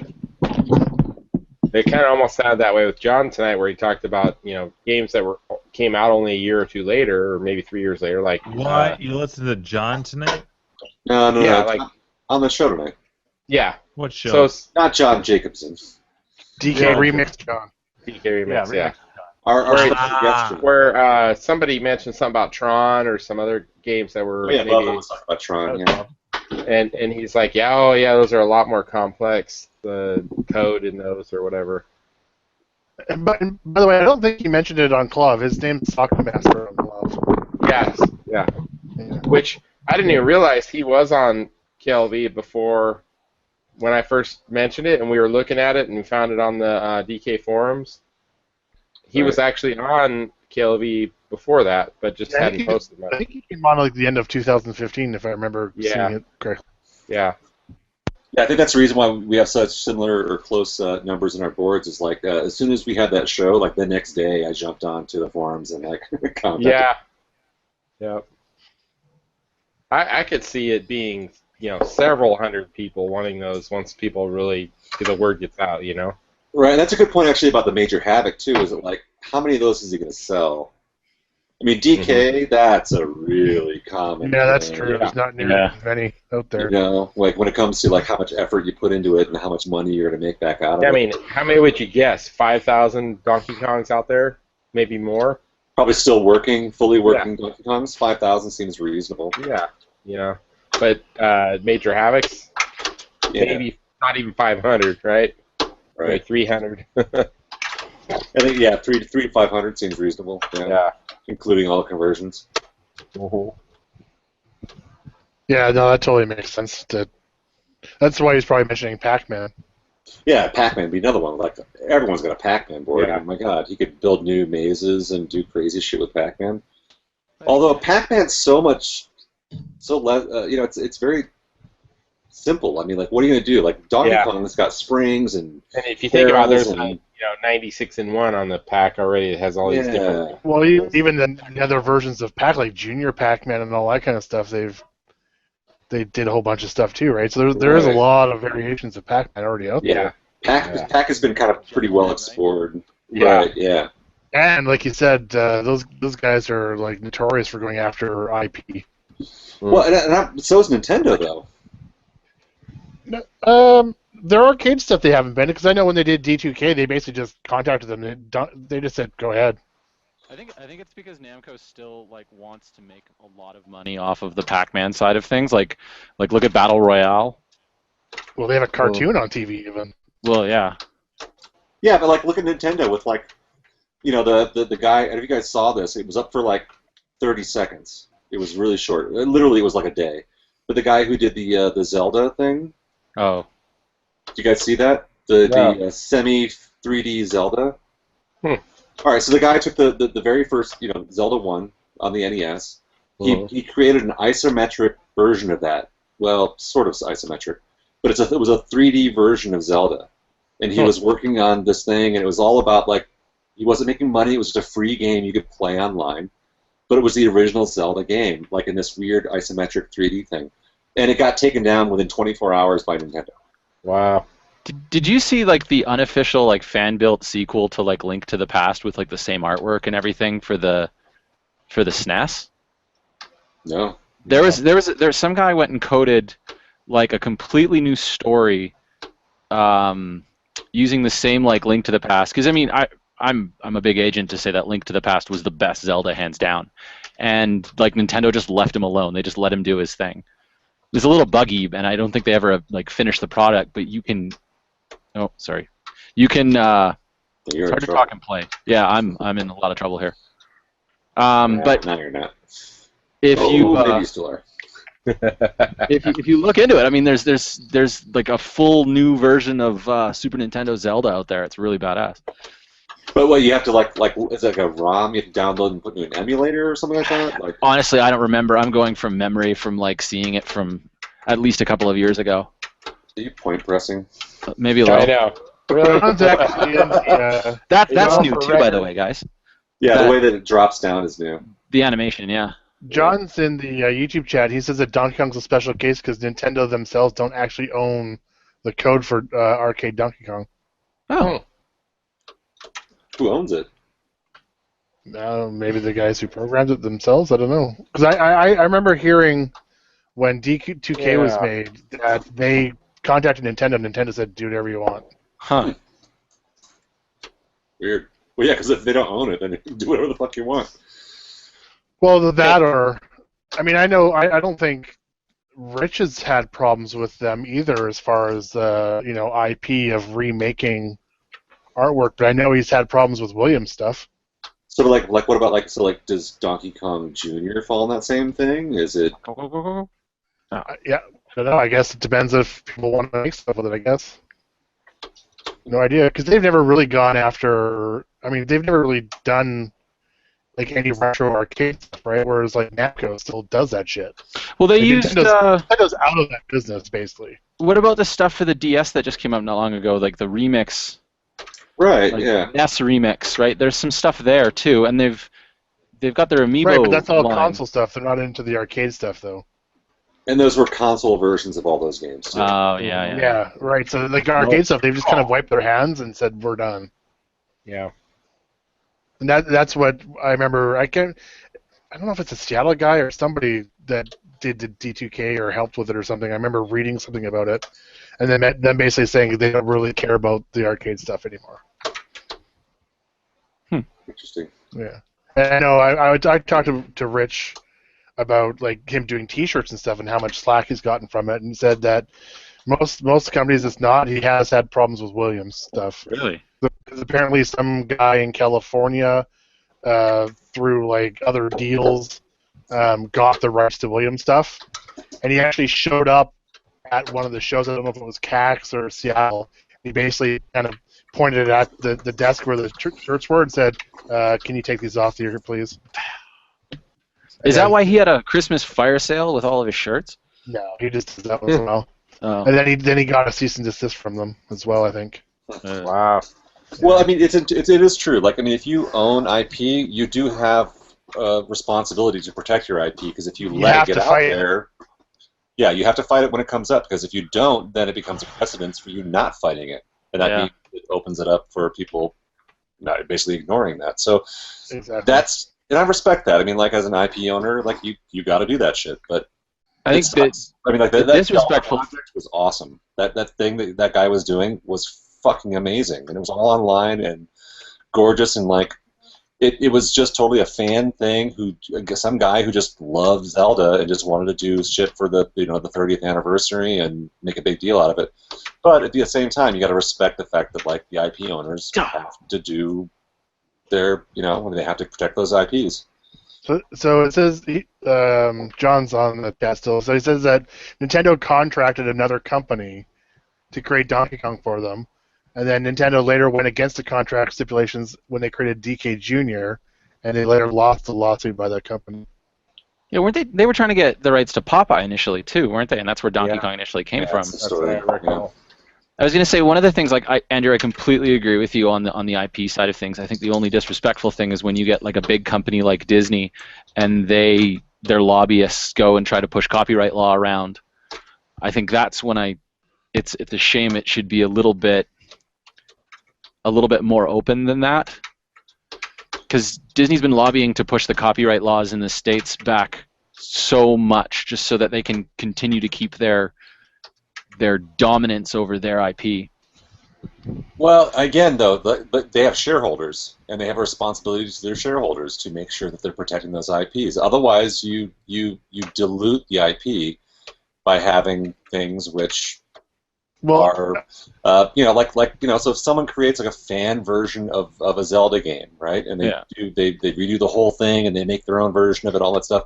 It's like, well, do fans start thinking that like that IP is fair game and they can do whatever they want with it, and then all of a sudden like the original IP owner who wants to control that brand and do cool things with it. I mean, they're still putting out Zelda games. Yeah. all of a sudden, like, there's all this other stuff out there which slightly diminishes, the uniqueness of what Nintendo puts a ton of money and research and development into creating, and it's like it becomes less. Now, I agree that there should be some other way to handle that, but the reality is that it just doesn't work that way. Well, they didn't go after everybody because there's no way in hell they can. They go after the ones that make a splash. somehow get noticed, and they have to go after those ones. Right. Yeah. This guy who did the 3D Zelda, like it hit it was on the news. There was a bunch of coverage on it, and of course they had to shut it down at that point. The worst thing that could happen for him. Yeah, exactly. Yeah. If he was quiet, he could have finished his thing and been quiet. And how does Nintendo manage that stuff too? Because even if they're like, dude, this is an awesome project. We love what you're doing. We love what you're doing with our characters. This is super cool. But what do they buy it? Do they, Is it worth it for them to buy it though? Like, not really. That's what I'm trying to eventually get at. It's like, for them, it's like, well, how do they manage all these fan projects trying to create this awesome fan stuff? But the thing is, then there's a question of like, all right, but if a fan makes a decision to put, a little picture of Princess Zelda, and she's showing just a little bit too much leg, and is that like maybe you know what I mean? Right. Like that's all it would take.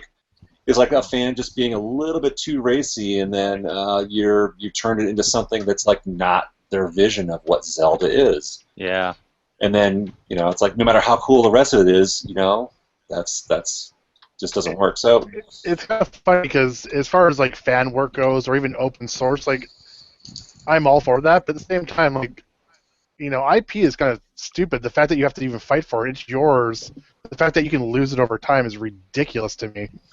Well, there is a really good video series on Vimeo called "Everything Is a Remix." Kind of a nice little segue into this. I forget the guy's name. But if you Google "Everything is a Remix," it's a little 4-part series that talks about IP law, the future, where it's going, especially like music and whatnot, and like how like George Harrison was sued for inadvertently copying the tune that he eventually became "My Sweet Lord," and it's just a good way of learning about the basics of IP, copyright, and that kind of stuff. Really eye-opening. Oh God, this level. That backwards barrels is pretty fucked up. John, I know you're listening. Thank you so much for this, but I hate that level. Hey, your score is pretty close to my best score. I think I had like 53 and change. Yeah, 54 there.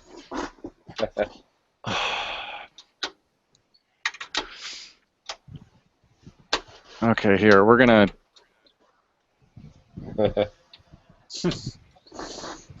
Okay, let's do this again. I'm going to be here all night now. I had joust plans tonight. Great. I'm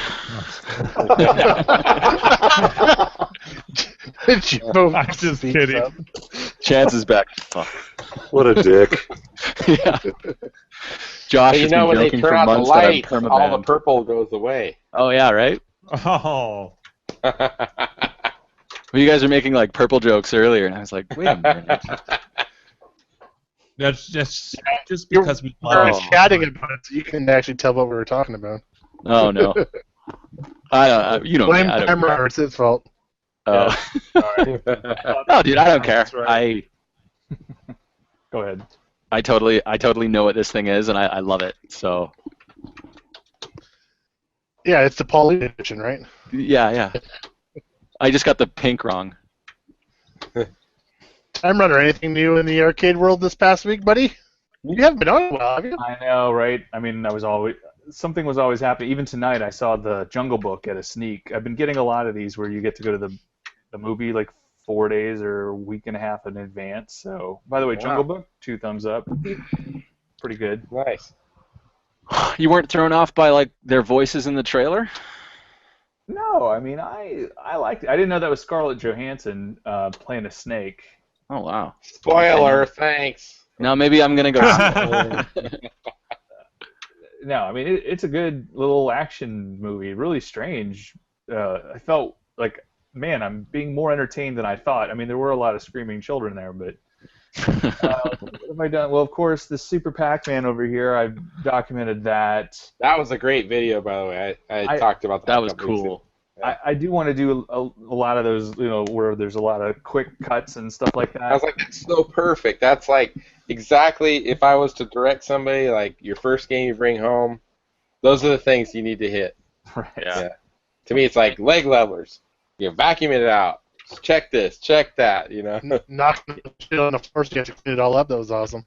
Yeah, thanks so much for that. That was super fun, and I did that all on my iPhone. I'm going to do something with my asteroids. I have some sound chips, and I also got Braze to send me the multi-kit for the regular asteroids, so I'm going to install that. Nice. And so that'll be kind of fun. And there's some other things where I found these little sliders, so if you have carpet, you can put them underneath your leg levelers. Furniture sliders. Yeah, little fuzzy pucks. Fucking awesome. There's some all that my are games. perfect. They just fit in exactly on the. I saw you posted something about those other leg levelers that have the plastic bottoms on them. Right. They're kind of clear. Yeah, the small ones fit just perfectly. Yeah. Oh, so you know what I'm talking about. And they seem to they have them at Target, but I'll talk about them, but very quickly. My goal about any arcade-related videos is to make it completely different from any John's Arcade video. Nice. So I think I got. Oh, are you getting picked on for being copying too? So in other words, you're keeping yours to about under 10 minutes versus 10 hours. Well, I think 10 minutes is a pretty good time, but I still enjoy John's videos because it's like he's inviting you into his basement and stuff like that, and right. You get to sort of hash out what's going on and stuff like that. I mean, so. Oh yeah, he definitely has an angle that's effective. Right. I just like it because it's something I can put on in the background while I'm working on a project. Plus, I don't know if I can ever look at the camera and go, "Yeah, should we do that? Do you think we should do that?" Because I just can't. John is definitely an entertainer. Yes. Yeah. It was funny because I want to say like a year ago, John posted that he was looking into getting a Canon C100, and I responded. It's one of the few times I responded, and I'm like, John, you may want to rethink this because you're a point-and-shoot camera guy. A Canon C100 is designed for a filmmaker, and I don't know if you know the difference. I tried to be real kind, but I don't know if you know the difference, but you're going to have to add artificial lighting to everything.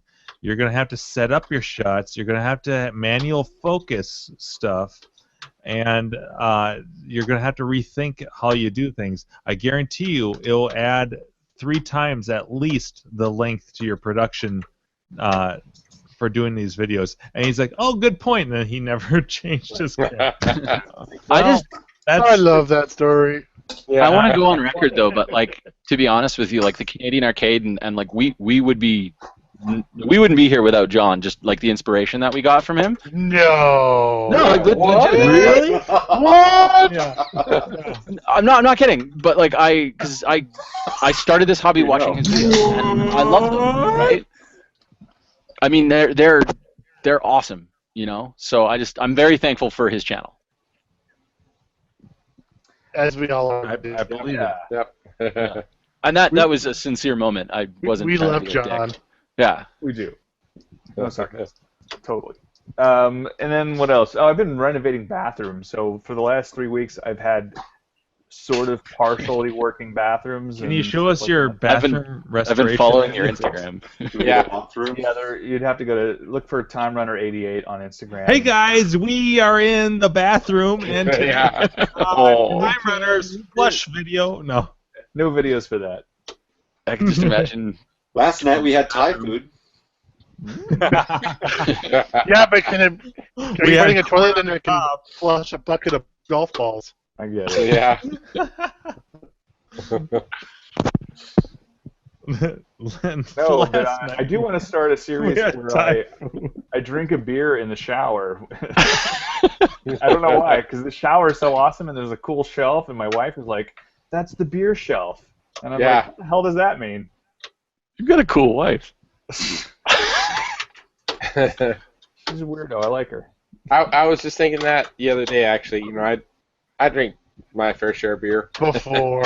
And and in the shower, I was thinking, like, how come Untapped doesn't do like a shower beer badge? You know, they make badges for everything.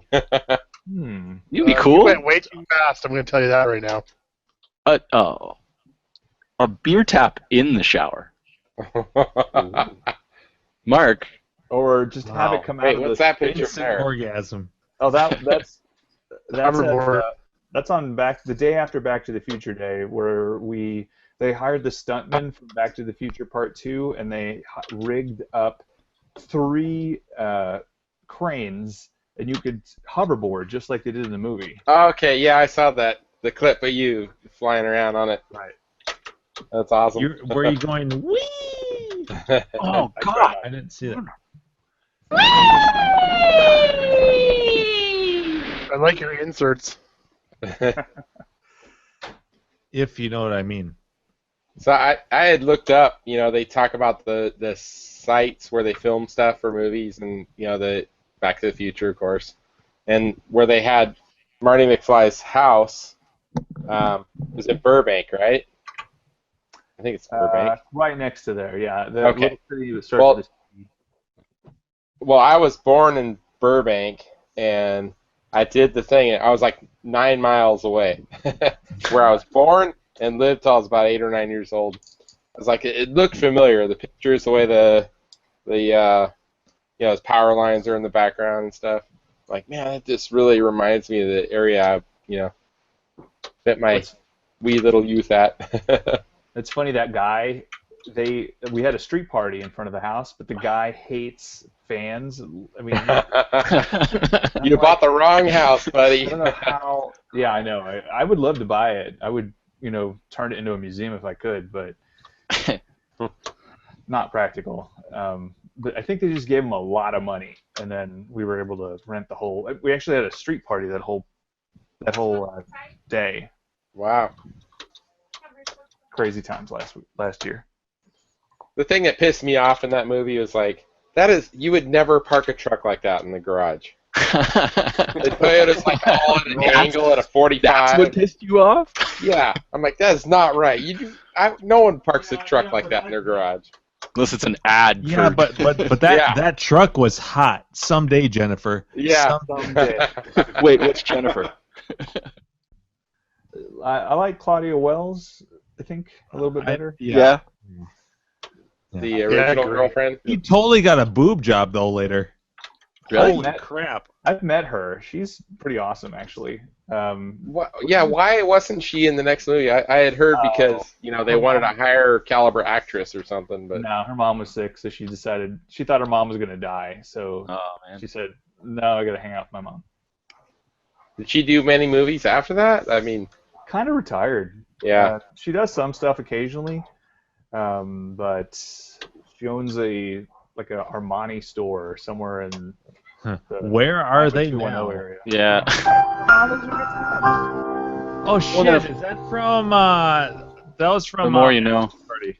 Right. That's one of our Polaroids. I was gonna say, Jimbo, you're on the right there. Yeah, look at that. Yeah, I'm wearing the. Why is there a shuffle big shirt. ass dildo in front of you, Jimbo? Because that's the way I roll. Damn it! Nice stainless steel. And It looks bigger because it's closer to the camera. No, really, it was about 14 inches. No. I mean, if you really relax the speaker, what? I had to look over to see what you were talking about. I was going to Mark, by a that's where I Firefox. met you, I think. I thought you said relax the speaker, and then I was like, wait a second, that's not what he said. Wait a second. This is a family show. Relax the speaker. Why the hell would you relax the speaker? Wow. We've lost all control. Yes. Ground control to Major Tom. Okay, has anyone figured out how to get this? That's what I was trying to ask. I think you just drop to the left to hit it right before the timer runs out. Oh, that would make Drop it like sense. it's hot. We need to present. Okay. Oh, are you timeout? So long, farewell, our readers, and good night. I have to go and missed it. Carrie's out. I'm out. All right. Carrie's been quiet tonight, too. Carrie, I'm thinking May 1st for a coin-op game room meetup. I can't. No? No, Okay. not for me. I'm actually gonna be in Southern California for a What week? May 1st. Well, SC3 is the night before that. I know that in Southern California. Yeah, so I'm in Southern California actually for work on is it like May 1st, like a Friday? It's a Sunday. Oh well, I should be. Wait, I have to look at the calendar. Yes. Are you sure? Hold on. Mayday Arcade. But wait. I'm trying to do like every couple of months to meet up at the Sacramento coin-op place where Orange Whip met up with us on his way back to Canada that one time. Oh yeah, so yes, Sunday. So I am. I have to be down there. I'm flying down May 30, or sorry, April 30, and I'm there through May. Well, they're doing the SC3 at Kalen's place, the 2084, that Saturday night. I'm gonna go down a day early so I can do that, and that'll be super. Yeah. That'll be fun. Looking forward to that. That'll definitely be cool. Yeah, but yeah, so I'm down there. Actually, I'm down for work. All right. Oh my God. Through Wednesday, so. Yeah, so the Sunday before that is free play, and I was like, eh. And the Sunday after is Mother's Day, so and then the next weekend after that. Who cares? Yeah, and then the next weekend after that is Pinagogo in. Well, I was talking to Mike Mano Man. Yeah. And, Harry Gloth. We're gonna try to go there on Friday, the 13th, I think actually, May 13th, to Pinagogo. Supposedly, it's like not nearly as busy on Friday. Yeah. What? Is that you, Jason? I was actually, it's funny. I almost got to be there for a business trip on Friday the 13th. And something else. Yeah. I just think of a squirrel every time I see that or hear that. Oh yeah, I'll try to set. I will see if I can plan on doing May 13th at Pinagogo. Cool. I remember there's something, but I will try. All right, on that. All right, Carrie. Watch your back. See you later. Carrie, did you answer tonight's question? Yeah, she hates Donkey Kong. I know. Yeah. She didn't get to last week. I love that story. Right, I know, right? And I think, is that the first time ever in the history of this show that someone who comes on does not answer the question? This is correct. You were coming that's on, what huh? I was ready with an answer too. It wasn't a good answer, but I guess when you were asking that, Carrie, I was this close to ejecting you from the show. I was ready to. What do you mean? I was ready to answer the question. Is that the first time I drop? Yeah, right. She's a squirter. All right. We either need to do an all Defender podcast night or all karate. Yeah, all right. I'll see you guys there. Yeah. Defend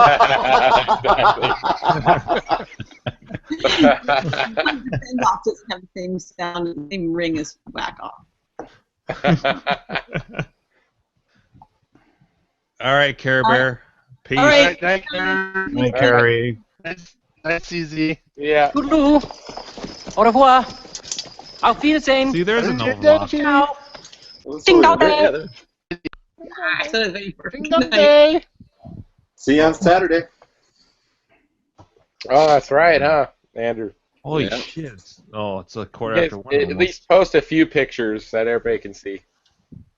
Yeah, I'll take some pictures of the van all loaded up with nice stuff, and yeah. Are you guys gonna try to make it to the Atomic Arcade that's there? I think I mentioned that to you guys. Yeah, I think we're gonna try and at least do something. Yeah. There's the Atomic Arcade. And there's also a small one in the mall there too. There's actually like 3 or 4 or something like that. I don't know. There's a few, but the thing is, like, she's gonna have her puppy, and I'm gonna have my youngest, my 2-year-old. So we can't leave the dogs too terribly long to hang out all night and play video games. But right. We'll figure out something arcade related to do. I mean, we've got to do something to make the trip worthwhile. Just act like you're blind and you have to bring the dog into the arcade. Yeah, right. To be honest, if you went to the Atomic Arcade, the guy would probably let you bring the dogs in. The guy's pretty cool. Yeah. And it's just on ground level, like you park right in front of it. So it's when I was there, I think there was nobody else. I went 2 days and there was nobody else in the arcade both days I went. You gotta prop the dog up in front of you to bark when you got a turn in the game or something. I could bring him in there and use him as a stool.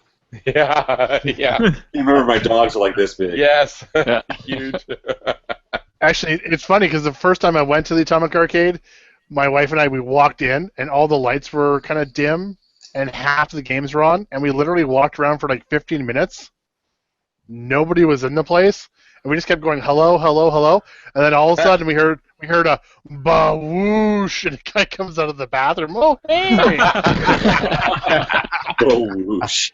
What an entry. Yeah. And exit. Yeah. I like how your toilet flush has some farts in it. It's like flush, flush, flush, flush, flush. No, wait, shh.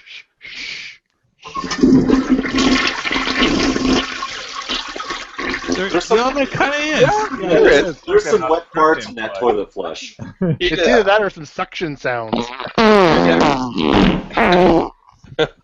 Kick it up a notch and have that in the middle of it. These go to 11. Yeah.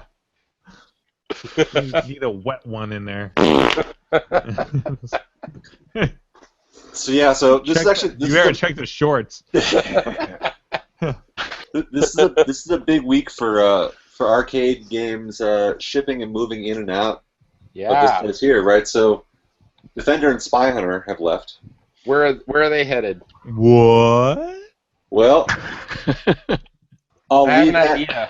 I'll leave that to whoever bought them. I think I know where Spy Hunter. I think we all know I'm where pretty Spy sure Hunter I know was. where they're headed. I just kind of wondered if you wanted to say. But he didn't talk about it, so I'm going to leave it to him.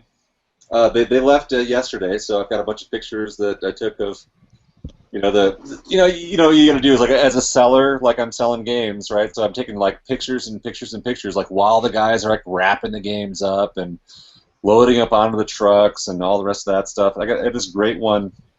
Wait, so it's a done deal on those two games, right? Yeah. So I gotta be honest, those are the last two freaking games I would ever pay to ship. I'm glad he's not here. So yeah, here's a picture of the guys like with them all wrapped up on the truck, loading them up. He doesn't look happy. No, this guy back here, he's like, you taking my picture? Yeah, right. I'm in the witness protection program. Yes, exactly. My name's Enrique. Yeah.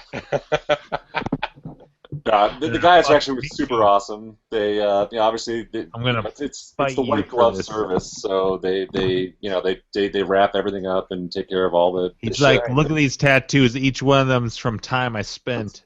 Easy. No, these guys are super right. awesome. We're not throwing anyone, even if they're strangers. There's no way to listen to the show, but the guys were super cool. So let's see. So Spy Hunter and Defender left the building here, and then on Saturday, of course, driving out to Salt Lake City to pick up Star Trek and Forgotten Worlds. If they make it. What's up? If they both make it. You know what? We're doing lost some serious blood circulation there. Oh God. That was an interesting part of last week's show. Oh, I must have missed that one. Oh, Seabar's link. I found that just for chance. I know he likes purple. Oh, purple. And as a guy, he likes the other part of it too. So Oh, God. Yeah, it looks kind of painful. I think they're going to fall off. Oh, gosh. And then, then actually another game is going to be showing up on Tuesday, which should have shipped today. So you got 3 games coming in. We got 3 games coming in. Woo! Wow. Yeah. That's a pretty high percentage turnaround. Yeah, 2 out, 3 in. I got to figure out where I'm going to put the Say that again. Those Yeah. are Griff numbers. So we'll see. I don't know. It's another color vector. 2 So out, 3. Oh, Another color vector. I was going to ask if it was pin or vid, but you answered that one. yeah. Hmm. So right, we'll so have, you- hopefully that will be here before the show next week. I'm trying to piece this together. Do you currently own a Tempest? I don't know if I want to play this game. I plead the fifth. That might make it a little bit easier. No, I do not own a Tempest. Okay. Right now? That's all I need to know. There's lots I got of them my you can answer. choose. Hey, boys and girls, It's or worth shipping. just boys. I need to rock out. I got stupid trial shit tomorrow, so. All right. So it's a big.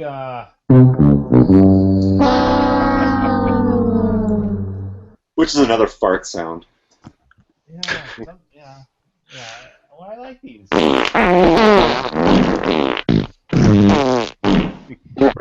This show's just gone to shit. Yeah. The campfire scene, but.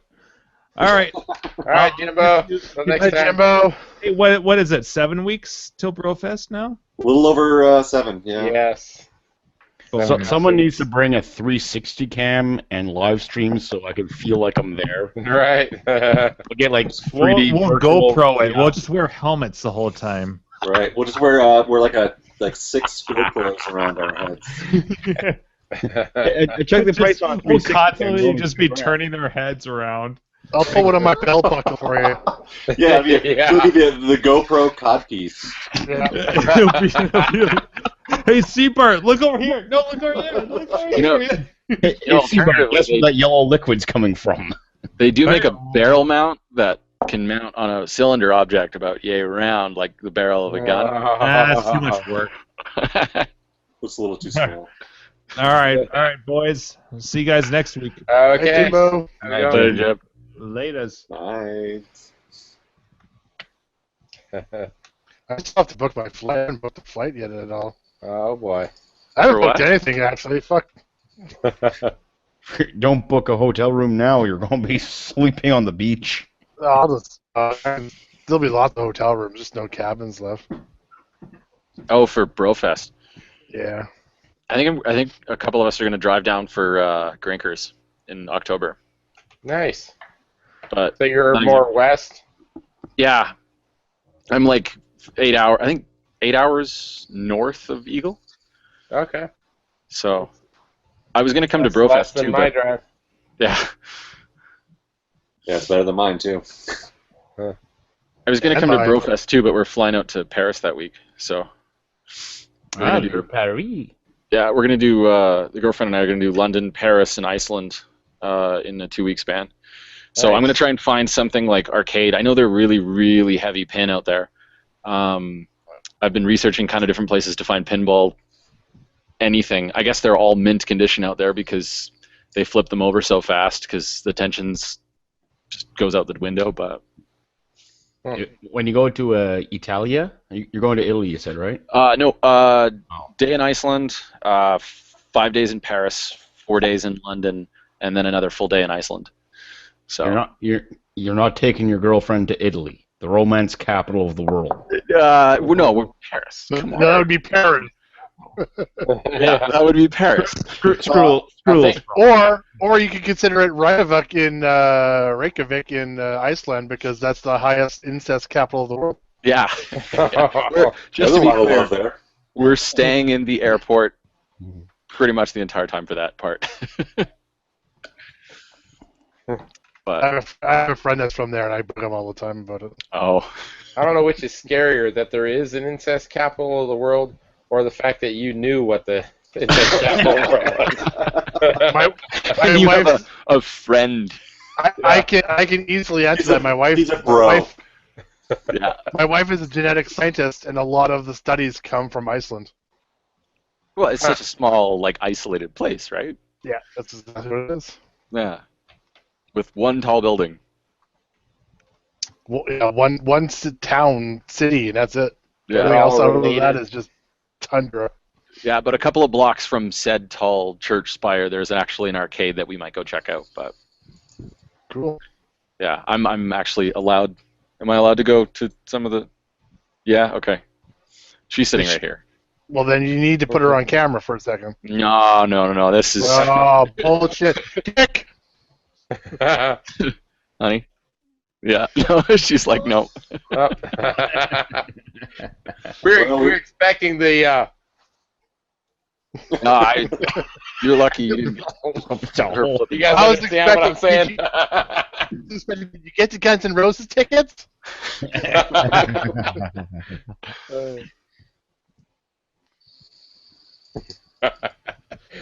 All right, are we done tonight?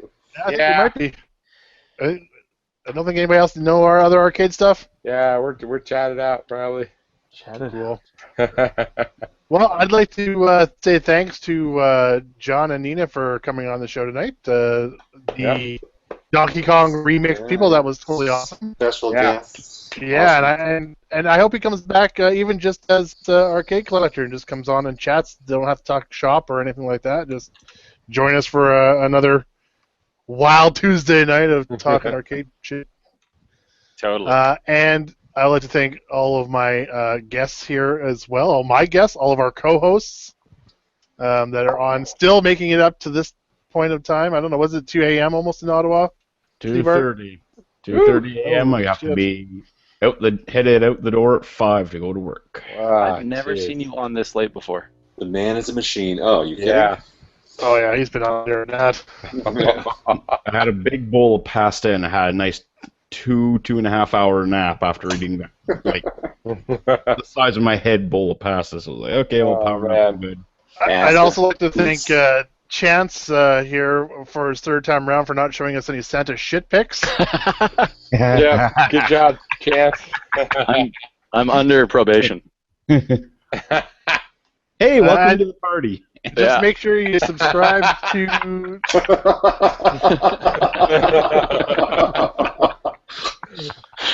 He's not kidding. That was a good one, Chris. Oh, you're the reason why I got in trouble. You set the precedent. Ouch. Make sure you Always from subscribe Canada. to the channel and check out the podcasts on iTunes and Stitcher. Search for the Arcade Hangout, and you'll find those guys. We have no music to play us out. I'll hum a song. That's all I got. Sorry, guys. All right. Jingle Good night, day. everybody. There it is. Adios. Arrivederci. Everybody pick one word. Arrivederci. Yeah. Jingle pay. Ciao.